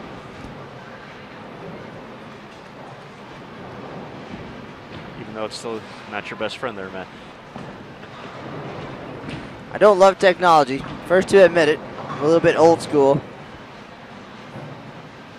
But, I don't mind. Get the hang of it eventually. Lucas tried to steer me in the Twitter direction the other day. We do have a USBC Twitter page, however. Twitter account. Twitter.com/USBC. Simple as that. All the latest news and headlines right to your cellular device. In 140 characters or less. Maybe that's why I haven't got onto Twitter yet. I'm not good at keeping it short and sweet.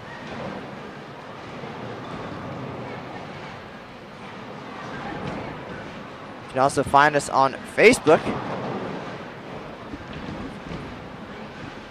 The Sport of Bowling, USBC, for all USBC bowling news. There's a page specifically for the Open and Women's Championships. So find that, USBC Open/Women's Championships. That's where we post all kinds of news all day long from the two events. Keep you up to date with what's going on the tournament lanes. And any information, for example, for the first time, we've gone to squad times at the Storm Bowlers Journal Championships.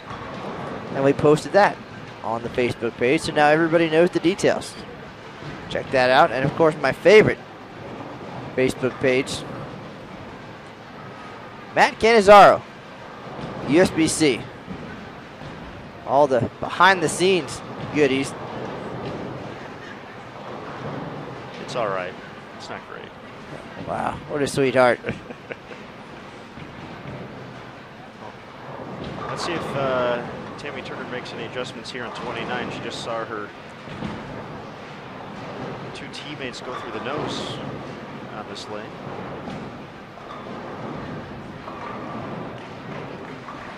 Tammy's able to get the light mixer up.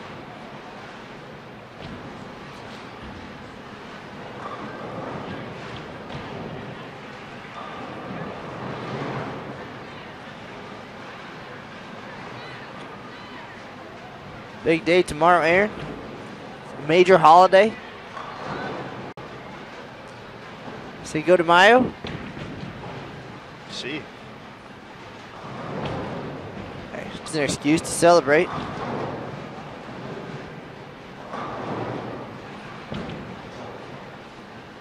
For a second there, I thought you were going to say your team event was a national holiday. Yes. No, sir. Maybe for Jeff Jensen and Kent Wagner.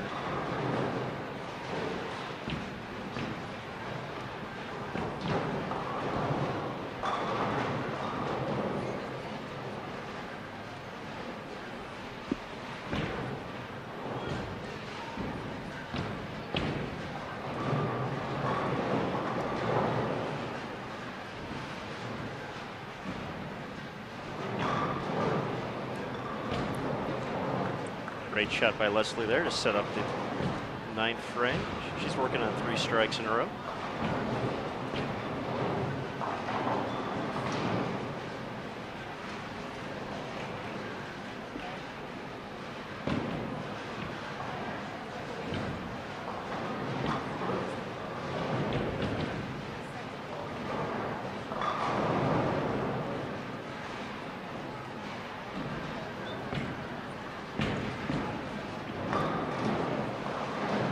On the 8-10 for Marcia Plum.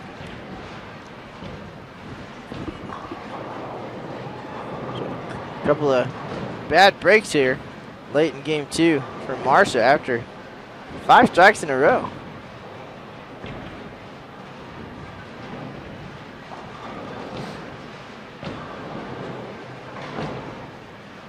She'll take the one for the team. And she's heading back to talk to Steve right now and talk about what they're seeing out there.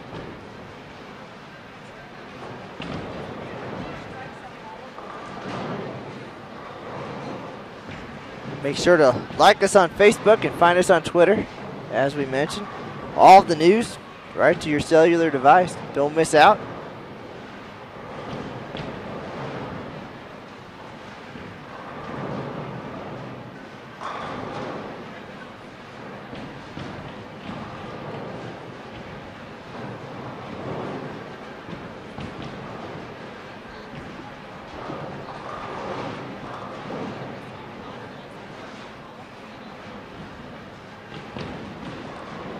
So the scoring pace slowing down a little bit here for Together once again. 11:61 start, 10:49 for Shellcrest Bowl.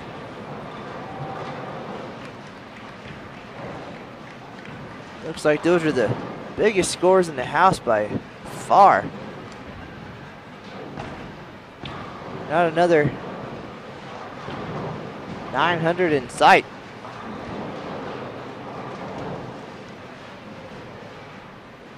Women's Championships does bring out bowlers of all ages and ability levels, and the changes in 2014 will certainly reflect that, adding more divisions.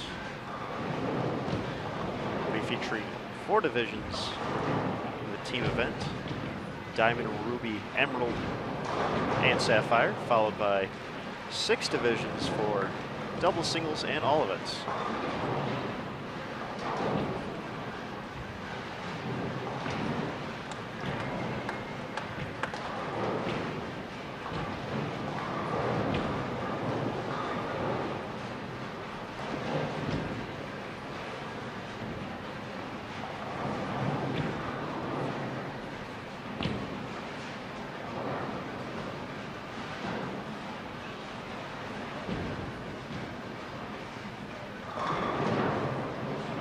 Goodness.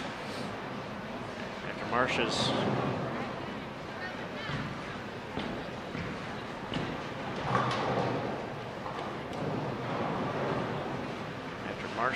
8-10.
All right, so game one in the books, 11:61 for together once again. Game two, just about over here, 2:17 for CDB.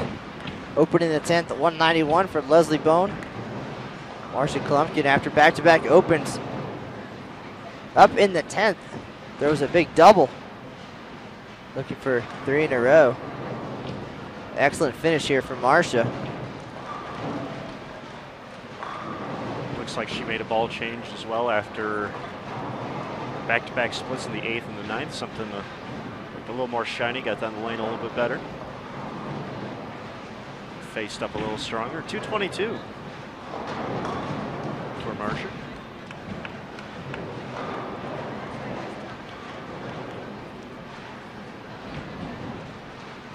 Michelle Silver with a consistent 214, 216.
All right, so here we are. Kathy Dorin-Lizzie, 192.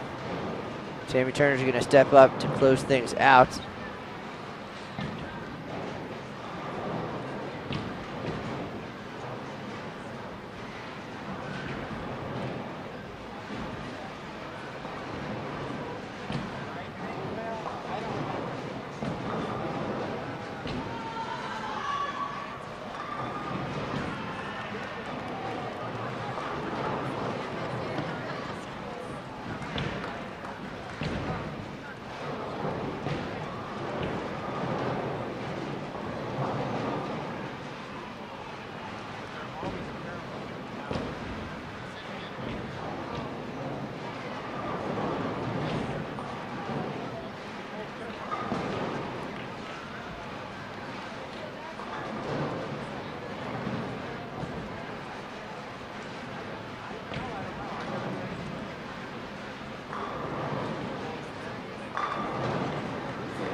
All right, game 2 in the books. 10:30 for together once again. 9:33 for Shellcrest Bowl. So the pace of play certainly slows down here in game 2. 22-01 now with 1 strike on the board already in game number 3. So they're certainly going to have some work to do. They're going to find their way into the record books. Aaron Smith, as always, the man with the calculator.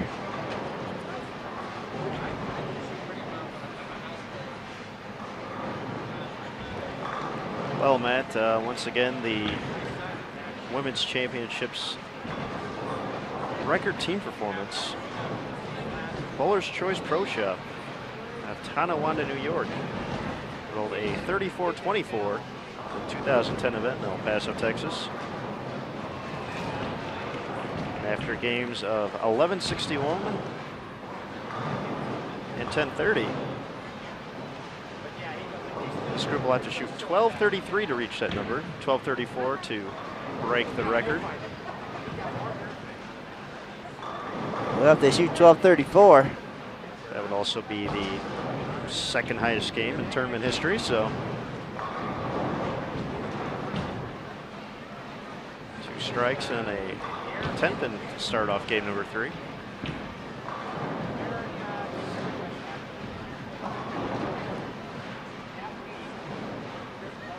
But if there's a group that can bounce back after a few bad breaks and a few opens, not that 10:30 is not still a nice game, but definitely fall off after 11:61. But this talented group of ladies certainly can put up a lot of strikes very quickly. well, Aaron, there's some chatter in the chat room about the split by Tammy Turner, apparent split in the 9th frame, and unfortunately, hard to tell on the camera. Instant replay not a viable option at the opener Women's Championships. So the manager on duty did address the situation, question the bowlers, and the stance as it did on the scoreboard. So that's where we're at. We're moved on now to game number 3, however.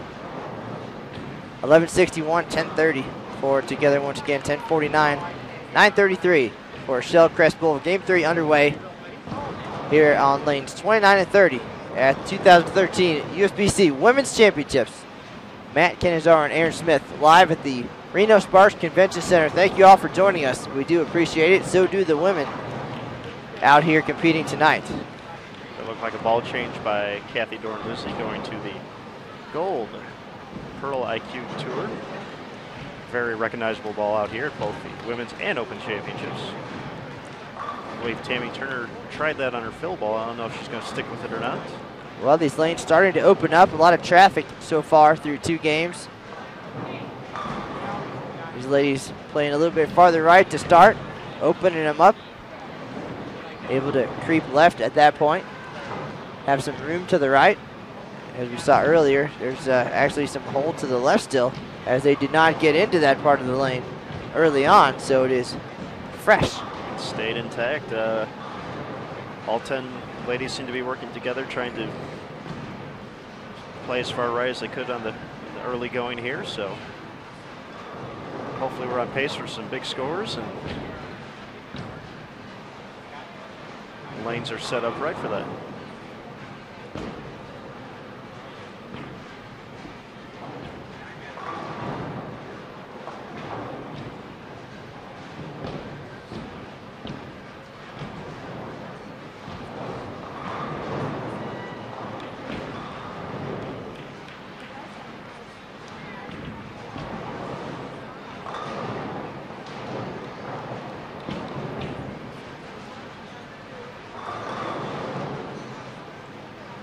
Nice shot by 1993 Queens champion Jan Schmidt.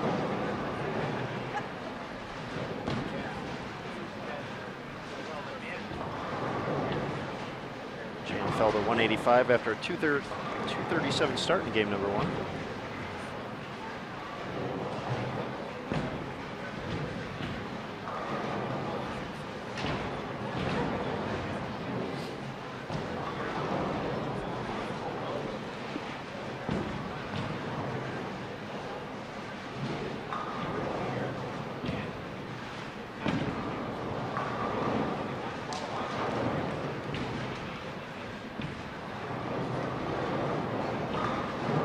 Looks like ball changes all around here for Together once again. That's the first time we've seen Carolyn throw that particular ball. I believe a roto grip record.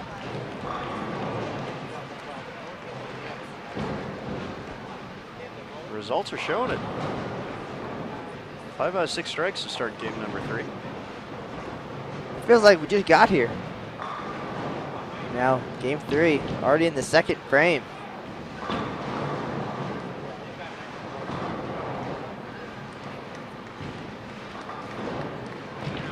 Then, of course, we'll head back over to the National Bowling Stadium tonight.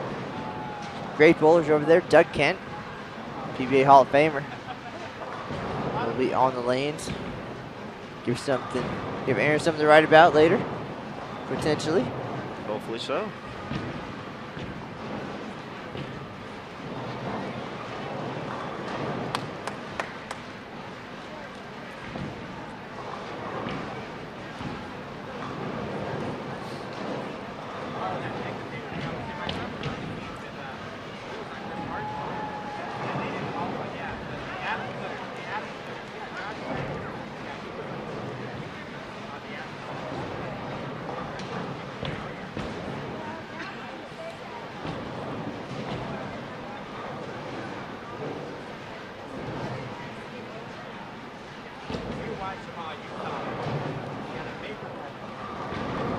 Light mixer for Michelle Silver, 7 a solid night as well.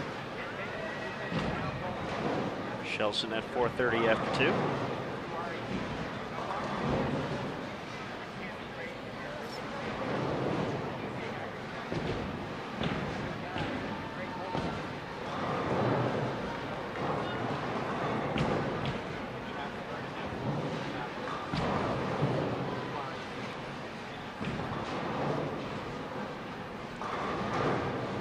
New USBC board member, Jan Schmidt, getting ready to step up on the left lane. Queen's champion. Former announcer for the PWBA. A lot of years in this sport. Rough shot there. She leaves the washout. Missed the head pin to the right.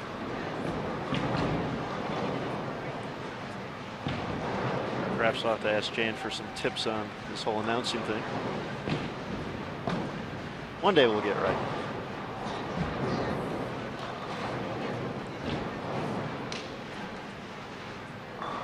Well, you certainly had enough practice this week.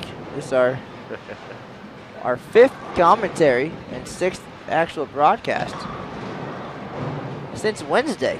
So we've certainly been busy.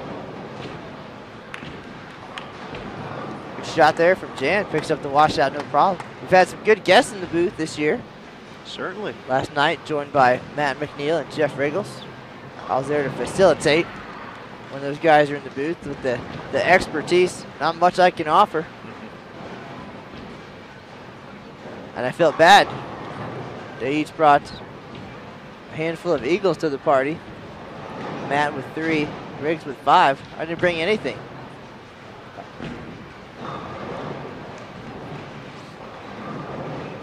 Set the media department title after this weekend. Well, Lucas still has to come out and bowl at the end of the month. However, the media department is shrinking.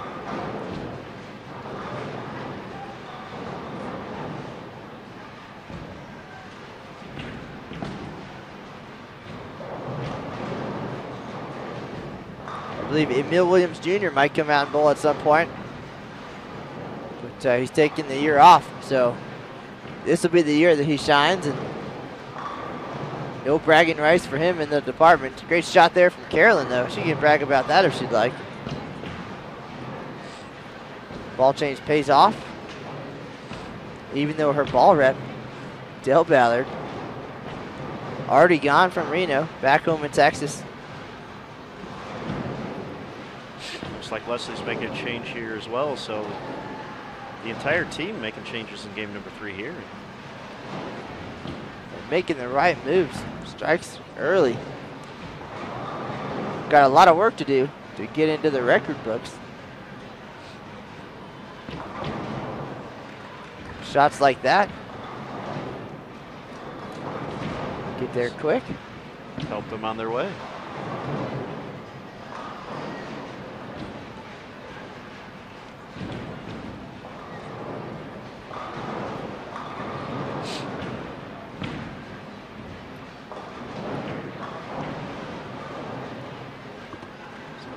Game 3 moving along. See if we can get this gear packed up in a record speed so we don't miss any of the 10:30 squad over at the Open Championships tonight. So convenient having both events just miles apart for the first time in history.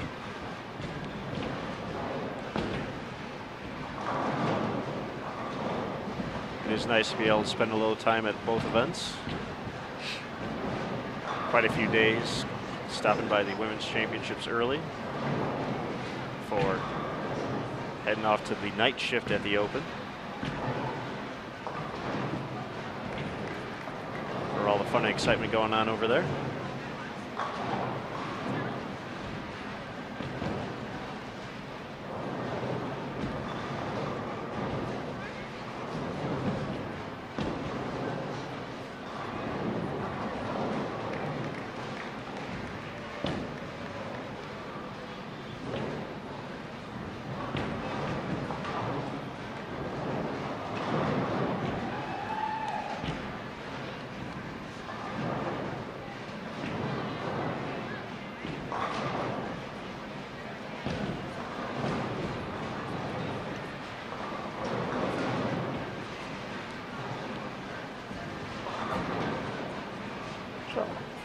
Stand's still pretty full. And I know the next squad checking out the lanes as well. Familiar faces. Jeff Henry used to work at USBC headquarters. Our buddy Gilroy's here as well. It's always good to see Gilroy. And to our left, on lanes 25 and 26, Mary Husband with the front 6 strikes.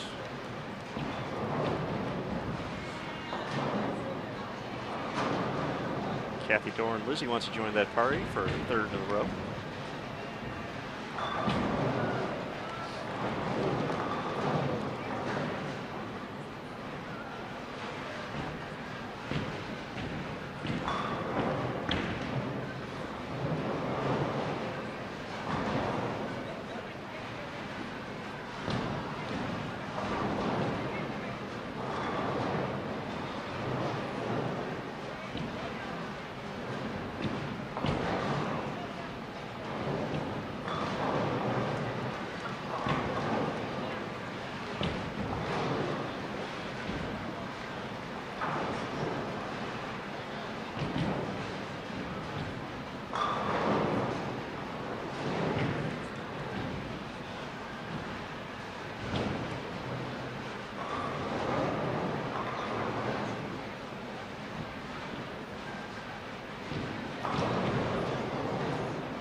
That spare together once again is clean through 3 frames.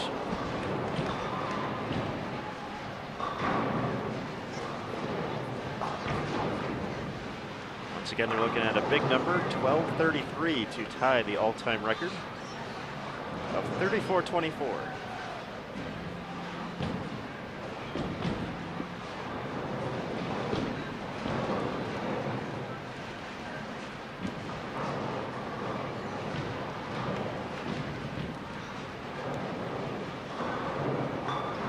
That's right, Aaron. We're pretty witty here in the booth.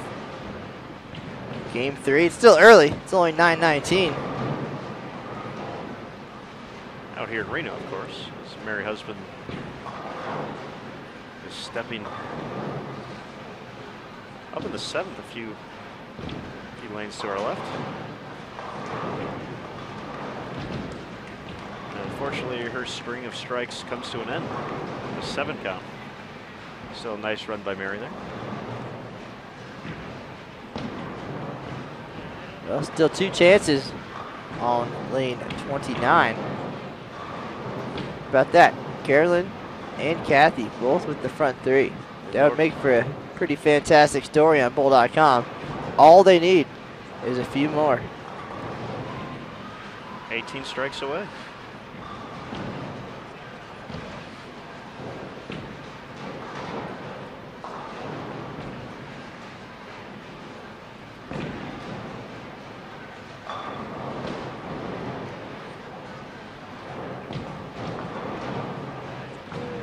Wonder if they've ever done that before, Matt.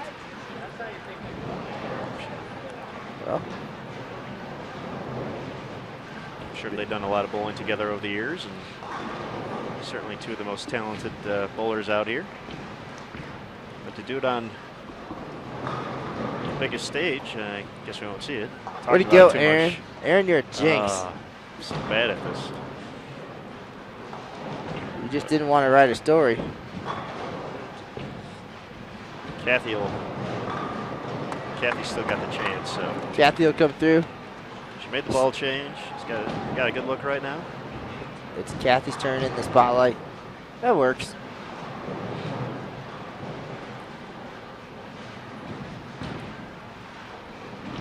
Alicia Hill's already been there.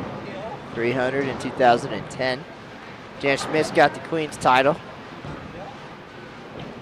Tammy Turner, titles galore. U.S. Women's Open in 2009.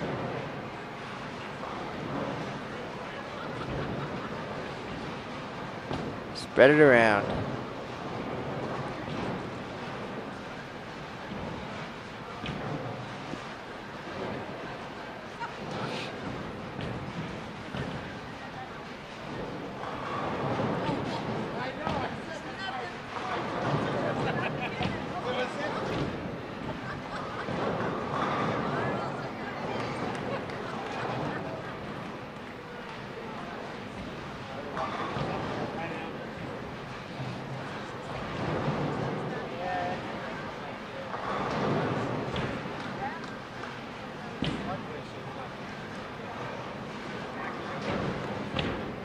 There's a double for Leslie after the ball change, so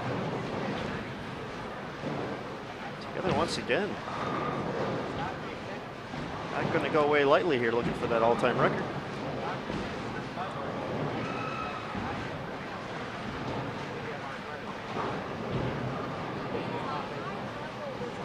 The excitement here in Reno at the Women's Championships continues until July 1st. But don't worry, you'll have another chance next year. Registration already underway. You can find that on bowl.com. Go to the Women's Championships page. Find the Register Now information box. It's easy to enter online at your convenience. The sooner you paid, the better. Benefits galore as well. Next year, paid in full. By July 1st, $20 in championships cash coming your way when you check in next year in Reno. That's easy money. Take advantage of that. If you're a team coordinator in charge of 6 or more teams at the Women's Championships, you can earn yourself a free VIP package. All kinds of great features in that as well. Complimentary locker here at the venue. VIP polo shirt. A 1-hour lesson on the showcase lanes with the USBC certified coach. Discounts, photo discounts, a wine tasting, discounts on Bowling Ball Express, and much more. You can check that out on bowl.com/VIP. Always looking to enhance the Women's Championships experience. Just another way. And recently we've had a few ladies come through the VIP program already here in 2013, and there's already a video courtesy of Matt Lawson, which you can find on the homepage under the flash module. There's a brief video, as well as on the Women's Championship page on the Bowl TV tab. That's the first one up there, so be sure to check that out. See how some of the folks who have already gone through it like their experience. And talking to a few of them, they all really enjoyed the lesson with Matt McNeil, so keep up the good work down there in the showcase lanes.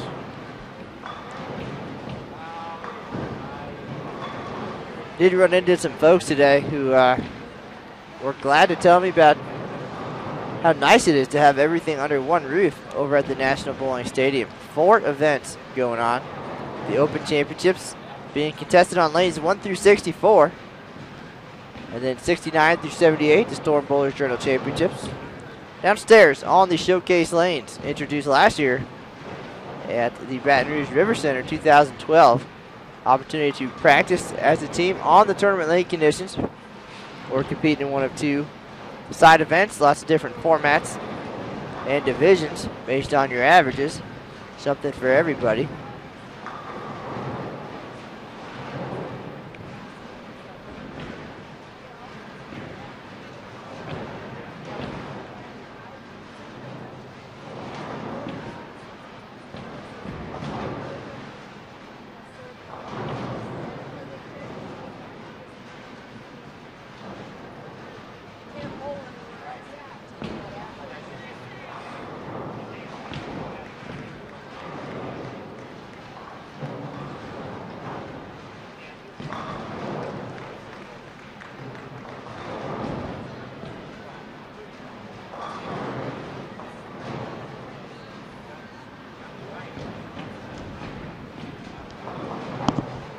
Like another ball change by Tammy Turner. Going to the Gold Pearl IQ Tour. Finding the result she was looking for. CDB responds as well after a 10-pin with a mixer strike.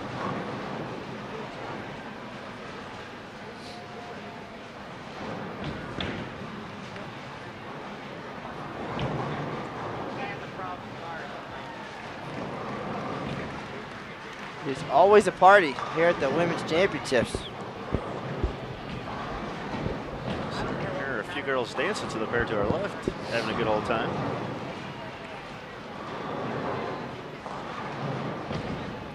Not sure where the music's coming from, but they are enjoying themselves out here. So, gotta have the music inside you, Aaron Smith.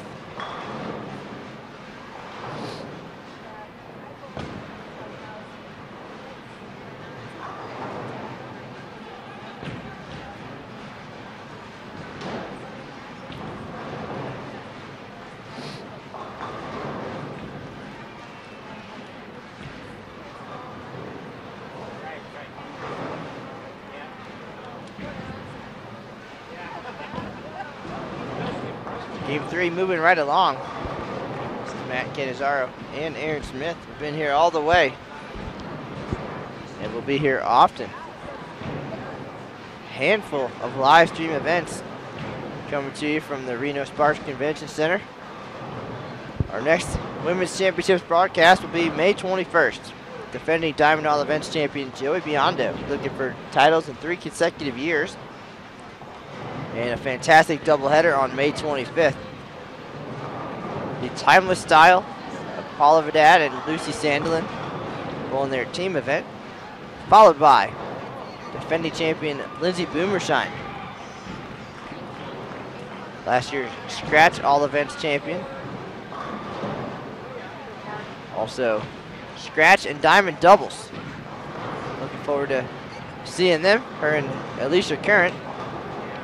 And then on May 31st, the defending Scratch Team champion, Coefficient of Friction. And then the very last team day of the Women's Championships on June 30th, 2-time Women's Championships titleist Jody Westner, trying to recapture the magic she found in 2010 on her way to the Scratch and Diamond All Events titles with a record score of 23:30. So looking forward to seeing all of those talented players between now and the end of the event in June, July 1st, technically.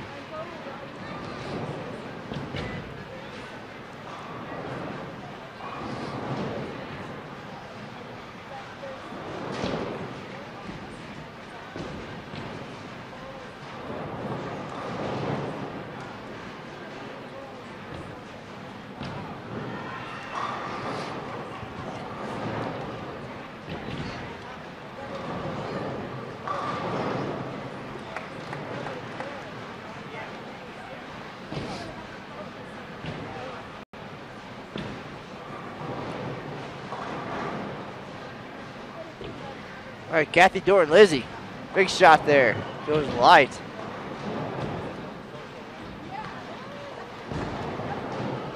I've seen a lot of talking back and forth throughout this fifth frame. A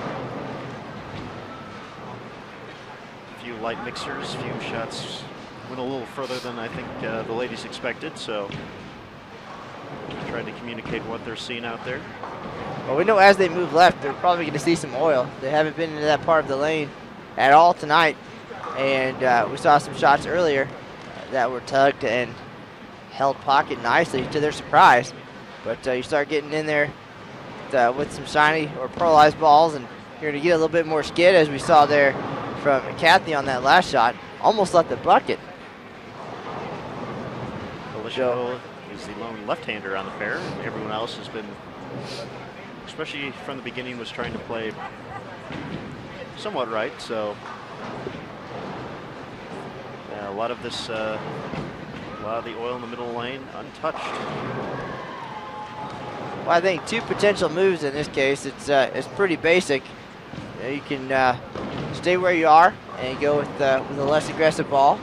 Something that's going to get down the lane a little bit further in the area that you've been playing and where it's burned up, or perhaps move left to where the oil is and don't change balls. But of course, that's right-hander one-on-one coming from a left-hander. So perhaps it's not that simple. Let's see what Tammy Turner does here.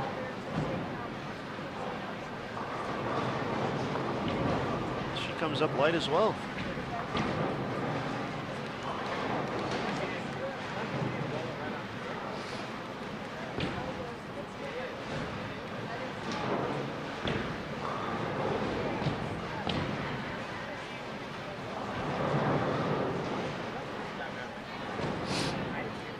So this team together once again, clean so far.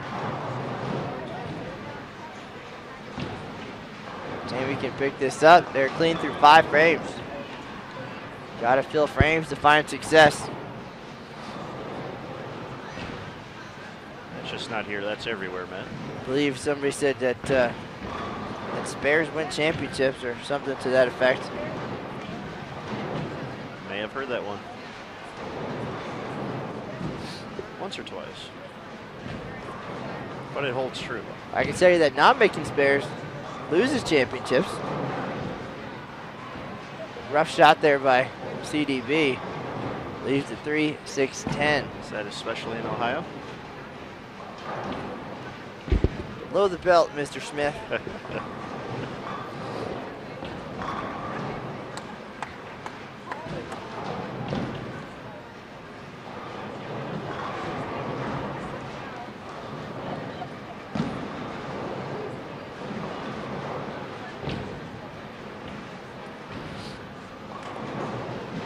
Big crowd on hand online and in person, and we do appreciate it.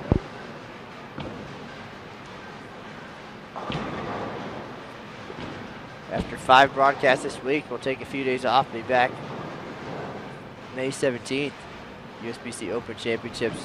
Lifetime average leader, Gail Myers Jr. Right now it's about the ladies. CDB with the spare. Solid start here in game 3 after 11:61 at 10:30. With the strikes few and far between here. Some of the rest of this squad starting to finish up. It's going to get quiet here in a minute. Doubles and singles squad waiting patiently in the squad room for their opportunity to come out.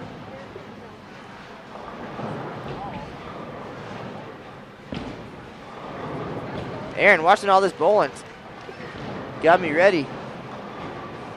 Might even have time to get over for the last shift of the Bowler's Journal. There you go, Matt. A few final opportunities before the lights come on for your 2013 Open Championships appearance. Well, the last squad over there, 11 p.m. with a minimum of 5 bowlers. Other squad times, 11 a.m., 1 p.m., 5 p.m., 7 p.m., 9 p.m., and again 11. Fresh oil at 11 a.m. and 5 p.m. So here's the first open for Together once again. Leslie's a little too thin on the 2-pin there.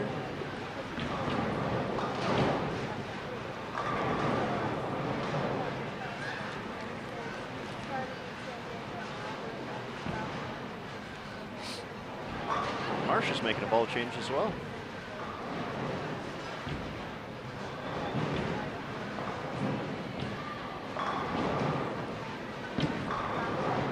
Great shot there for a double.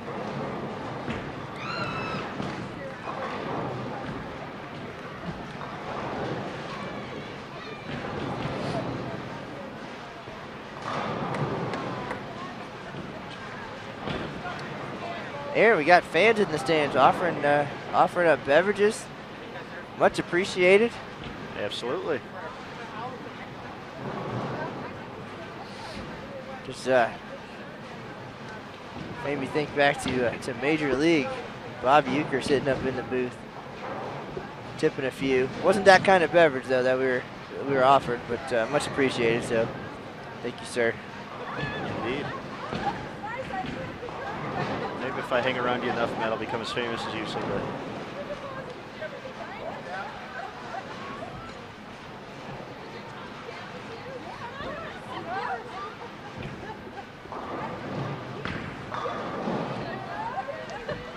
Very nice shot by Kathy Dorin-Lizzie there. So looks like she got the hang of the right lane. It was the left lane that everybody was going light on. We saw that kind of towards the end of game 2. Saw a few shots run high on everybody on 29. We're seeing the opposite of that now, so.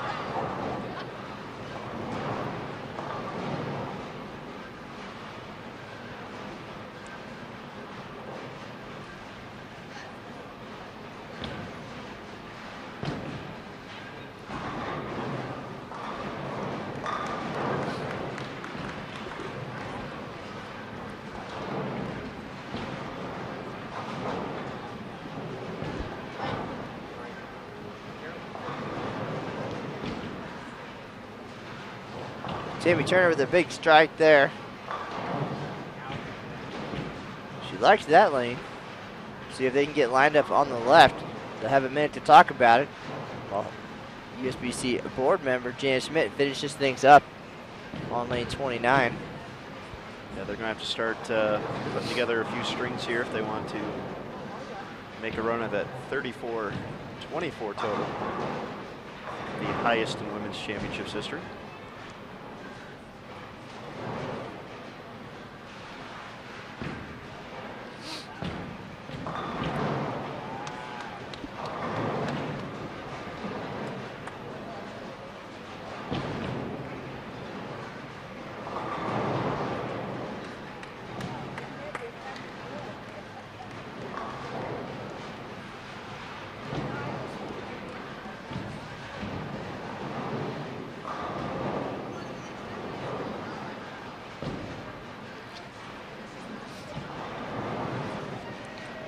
Aaron, it looks like the chat room has grown quiet, but still plenty of people watching, so thank you for sticking around.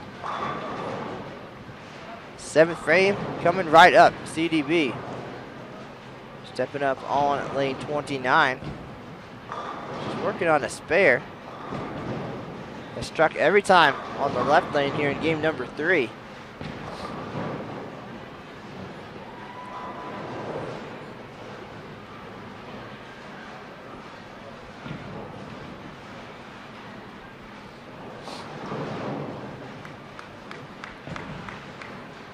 All 4 of our teammates standing behind watching, trying to figure out what's going on lane 29 here. Seeing if Carolyn can set the pace. All right, she is still perfect on the left lane here in game 3. Carolyn, the director of coaching for USBC.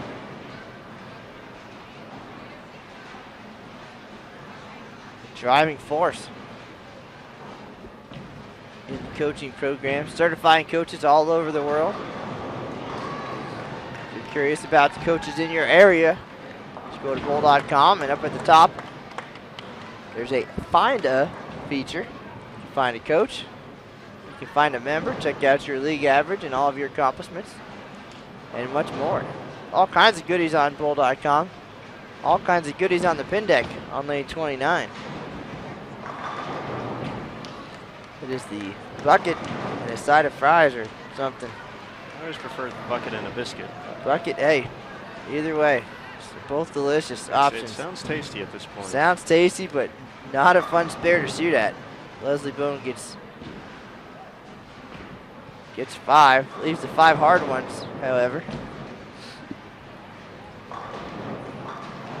Very tough spare without the extra pin. Especially on this challenging lane condition.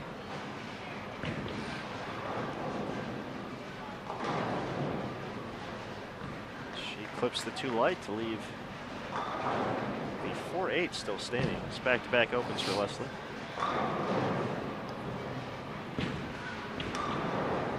And there's a question if these ladies are bowling doubles and singles on the next squad. We don't know for sure. They did bowl all 9 games at the Open Championships yesterday. They bowled at 3 p.m. team event, came back at 10:30 for doubles and singles. But we'll know here in a few minutes either they're going to pack up their equipment or they're going to move to another set of lanes. We will see.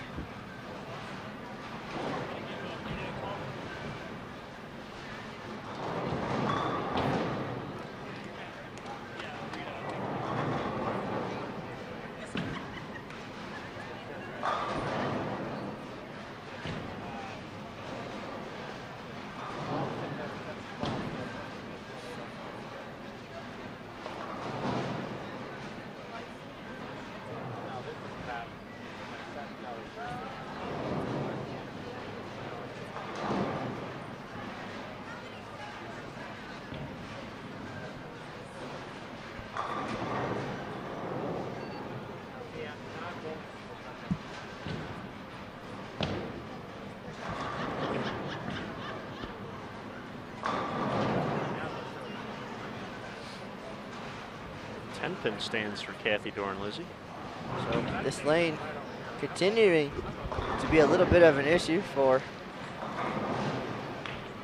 at least for Leslie Bone and Kathy Dorin-Lizzie.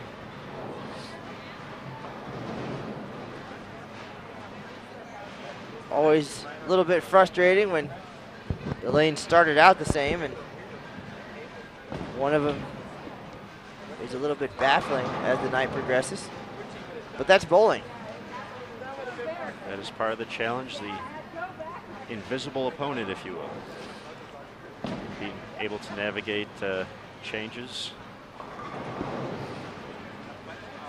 Trying to anticipate. That as well. Try to make the moves before you need to or know what's coming. Talked to some teams over at the Open Championships, and they've bowled the event long enough, they've practiced enough where they anticipate moves happening at a certain time. And part of the game plan, for example, is, 9th frame of game 1, start making a move. 5th frame of game 2, make another move. So it's always interesting to hear the different strategies. We saw some unique ones so far this year.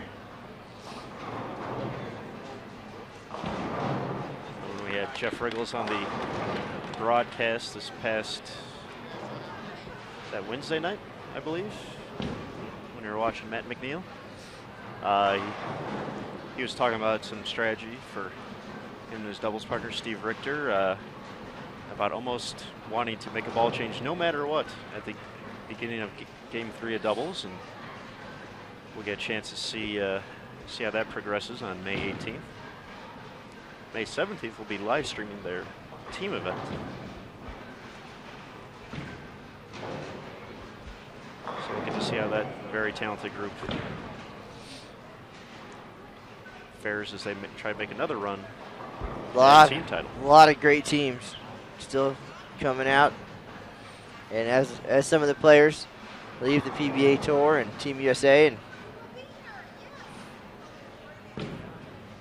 see the talent level certainly increase. It's always exciting, though, to see somebody that we've never heard of find success on these stages, either at the Open or Women's Championships. For example, one of Aaron's favorite stories to tell is that of Krishna Howard. Krishna's story, very cool. Came to bowl the, let's say, day 97 or so of the 100-day event in El Paso, and after starting with matching 246 games, put together her first career 300 on her way to 2 titles. The scratch singles as well as the diamond singles. It's certainly fun to see that joy in someone's face when making such an accomplishment a reality. We had a dramatic finish in scratch singles here last year, and you got to be a part of that as well. Very true. Pam Pancoast out of Lomita, California, had 479 after 2 games. The leader at the time, 778. So pretty simple. 300 gets you singles lead. And Pam went up there through all 12 like it was nothing. 779. It ended up being enough to hold on to that scratch singles title. So that was. There's a name that we hadn't heard of prior to her big victory here at the Women's Championships. Now, very accomplished bowler out here on the West Coast. A lot of titles out this way, but now her name hangs over the lanes, and she's part of Women's Championships history, just like that. So on any given day is what they say. It's going to take a career day no matter what, but what better place to have it than on the biggest stage in bowling? Very true.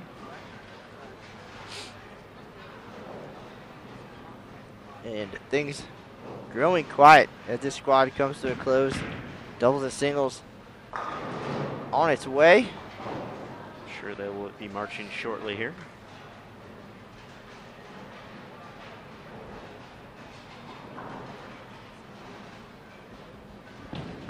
Aaron, hard to believe that 3 months ago this was an empty room.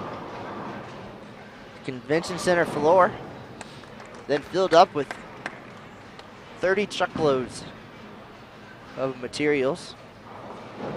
Scoreboards went up first. The world's largest mobile scoreboard. 4.4 trillion colors. All kinds of video capabilities. And then the lanes went up around them. 44 lanes. Squad room, locker area, concessions, vendor space.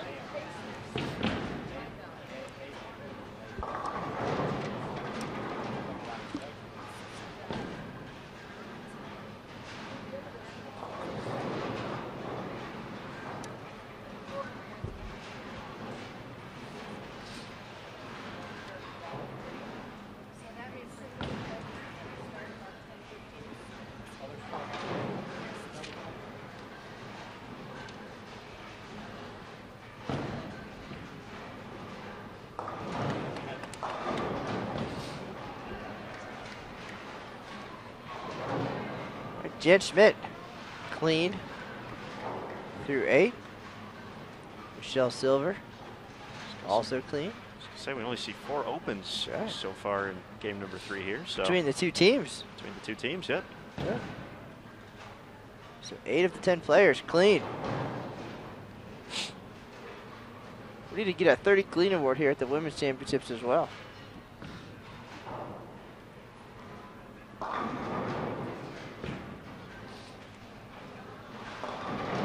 Tough break there for Kathy Dorin-Lizzie. Goes high to 467. She liked that lane up until then. She's going light on the left, and then goes high on the right. It's a tricky sport we play here, Mr. Smith. That it is. We mentioned not too long ago, the visible playing field as the oil pattern changes with each and every ball. Oil getting pushed down or soaked up. The ability to adapt and know what's going on is by far the key, along with making quality shots in and out, which this group is certainly capable of. You say in and out? Sounds like a fine idea on the way home, sir. Go get some animal-style fries for the drive home. It's a messy to eat in the car, though. But delicious no matter what. Aren't you going to feed it to me while I'm driving? Oh, wait, that's right. We're walking back with the gear to get a little exercise. 3.5 miles. Get to go through Midtown and a lot of cool places I've been meaning to make it out to. Like to visit before it's all said and done.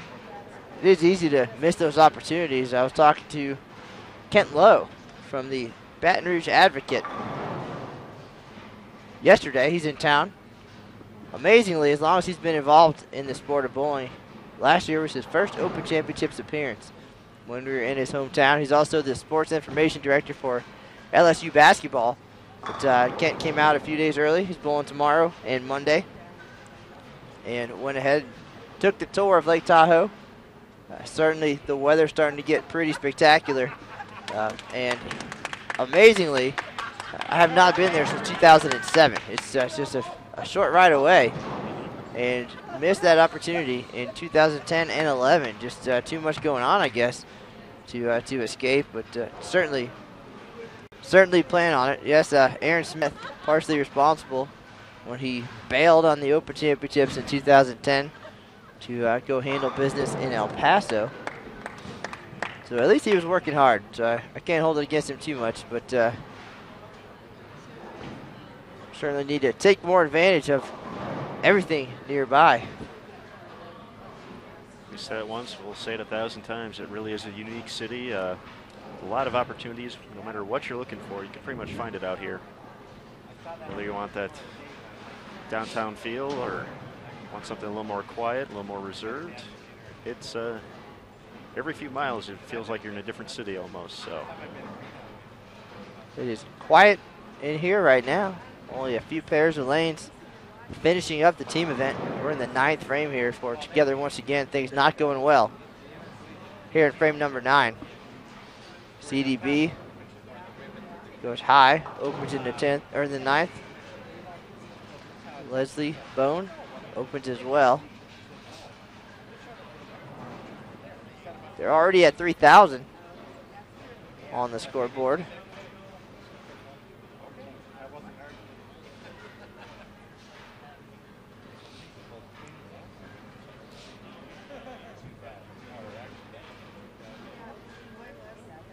Comes Marsha Klumpkin working on a spare.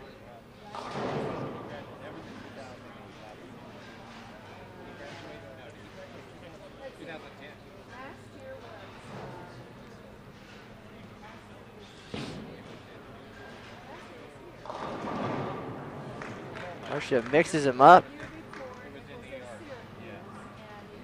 For a strike, good foundation heading into the 10th.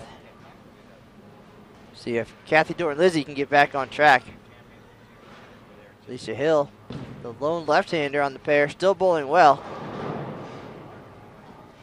And swishes them, leaves the 10-pin.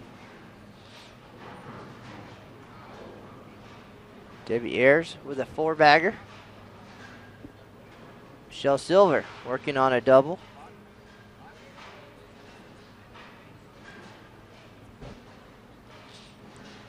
It was eerily quiet at the Reno-Sparks Convention Center. Kathy Dorin-Lizzie gets the 9-pin out late. The friendly tap.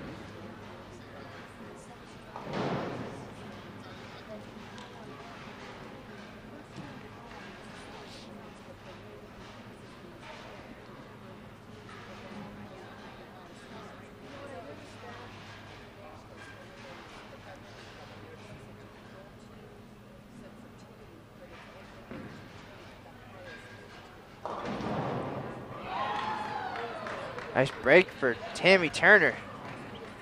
Two-pin rolls forward.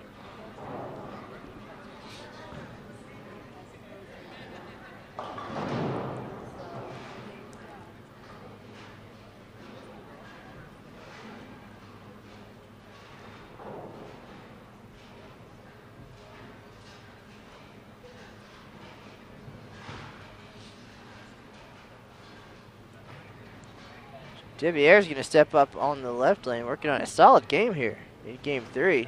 She's got 213, 168. And a big finish, a possibility here. 4 strikes working going into the 10th.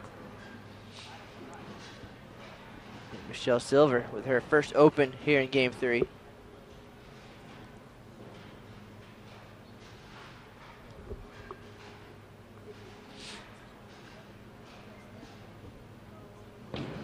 So quiet here, I don't even feel like I can talk.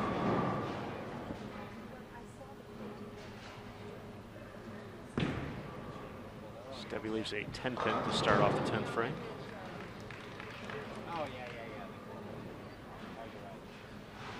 Jan Schmidt sets up her 10th strike.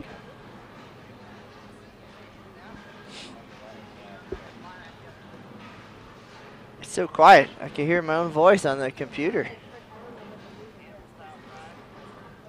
Yeah, he just brought the animal style fries again. Brad Smith checking in the chat room as well. It's a little late for him. One of my 2 favorite Smiths. He says go to Virginia City and Carson City, both just down the road. Seems like a lot of work there, Pops. But thanks for checking in, and Matt and I certainly appreciate it. Hope everything's well back home.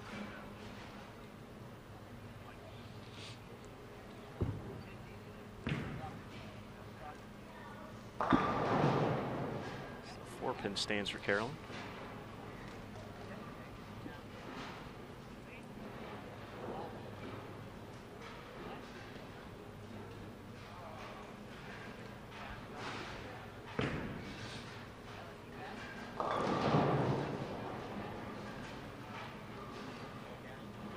Debbie Ayers wraps things up 213 for Shellcrest Bowl. It's her second 213 of the day. They are at 168 in the middle. They're closing in on the 3,000 mark as well. Seeing some good scores here tonight. Big start for Together once again, 1161, but pace certainly slowed.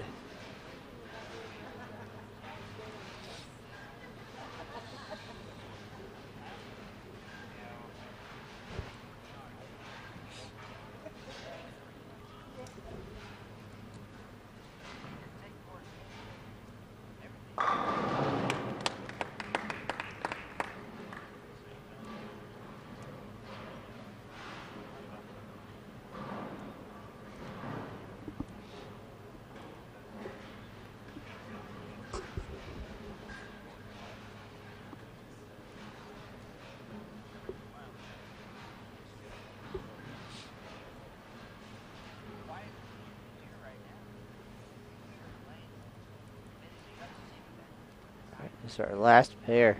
I almost feel like if I talk, I'm going to distract them. And they're 50 feet away. But big shot there for CDB. Finishes with 205. That 205 gives her a 700 on the nose. Certainly a good effort. Take 700.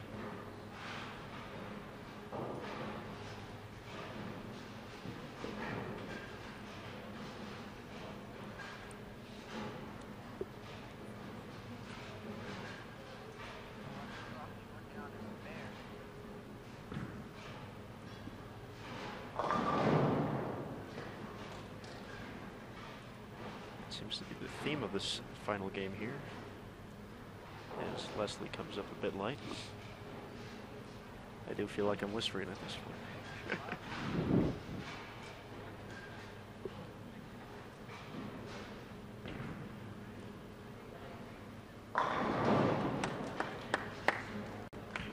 All right, so Aaron Smith, as we wrap things up, I'm going to start updating bowl.com. Make sure to Check out the website. Great story about 2 Michigan bowlers reaching 50 years at the USBC Open Championships. That and much more from the National Bowling Stadium.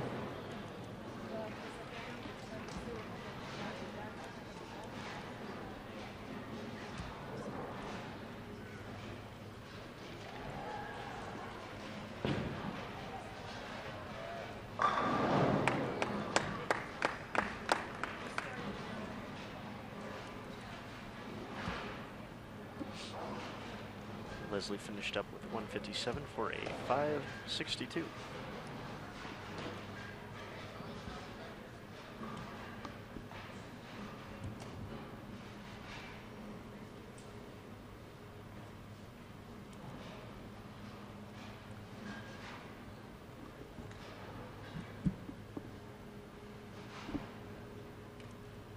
Alicia Hill, the lone left-hander, up, closing things out. Good shot there, but this 10-pin just will not cooperate for her tonight. Saw that in the 9th frame as well. She'll be in the 2 teens this game.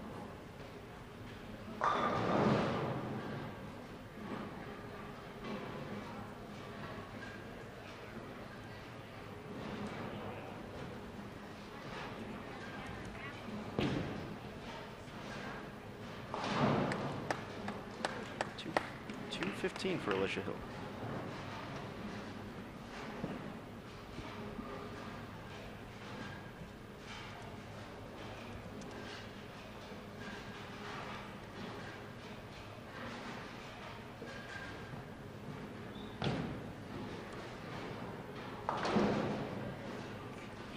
Next squad, doubles and singles.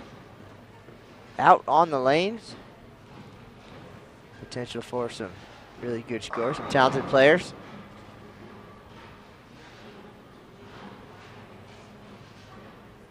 Wendy Shelton right around the 700 mark last night in the team event.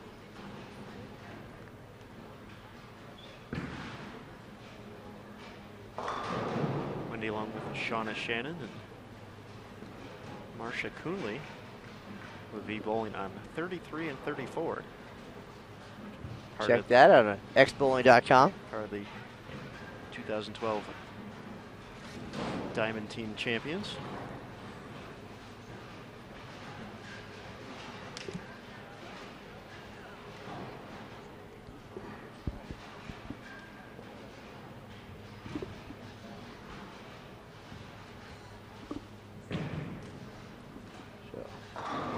Together once again, not able to get it together once again here in the 10th frame.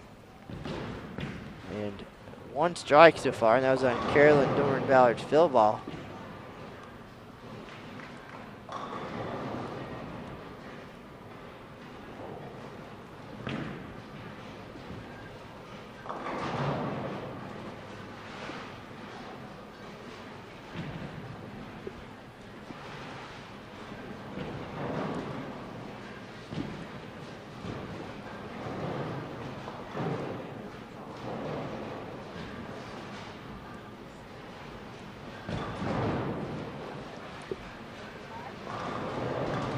Hear a little bit more bowling as folks from the upcoming doubles and singles squad start their practice session.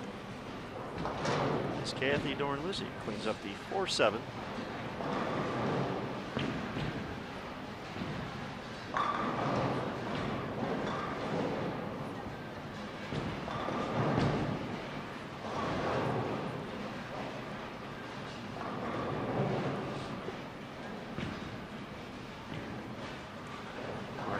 After a rough start in game number 1, opening the first 3 frames, brought back for a 6-11 series.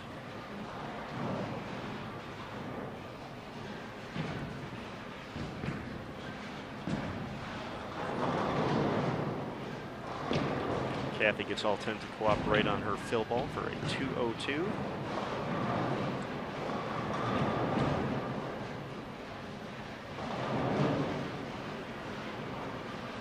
A 640 series.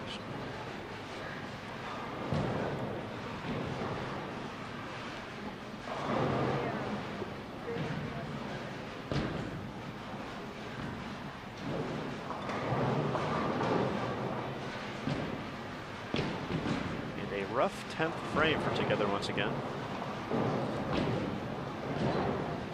Unable to double up on any of the strikes they had coming into the final frame.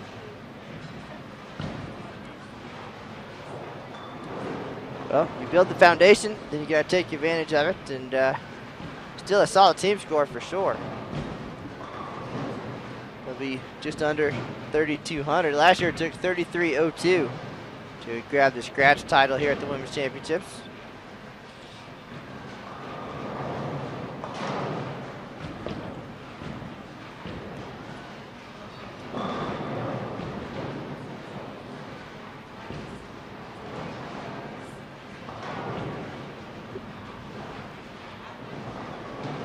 Companion team, Chile Crest Bowl, 10:41 in their final game for a 30-23 effort.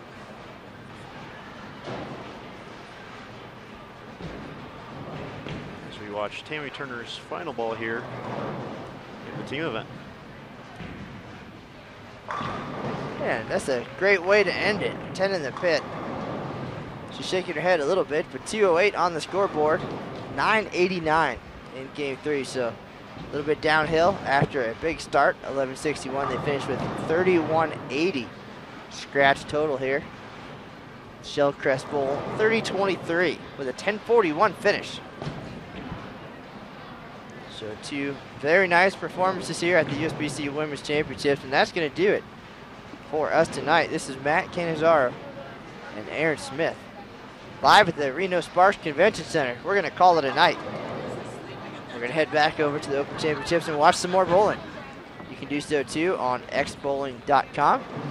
Otherwise, check bowl.com for all the news and notes. We do appreciate everybody joining us here tonight. We'll see you again soon on May 17th is our next broadcast from Reno.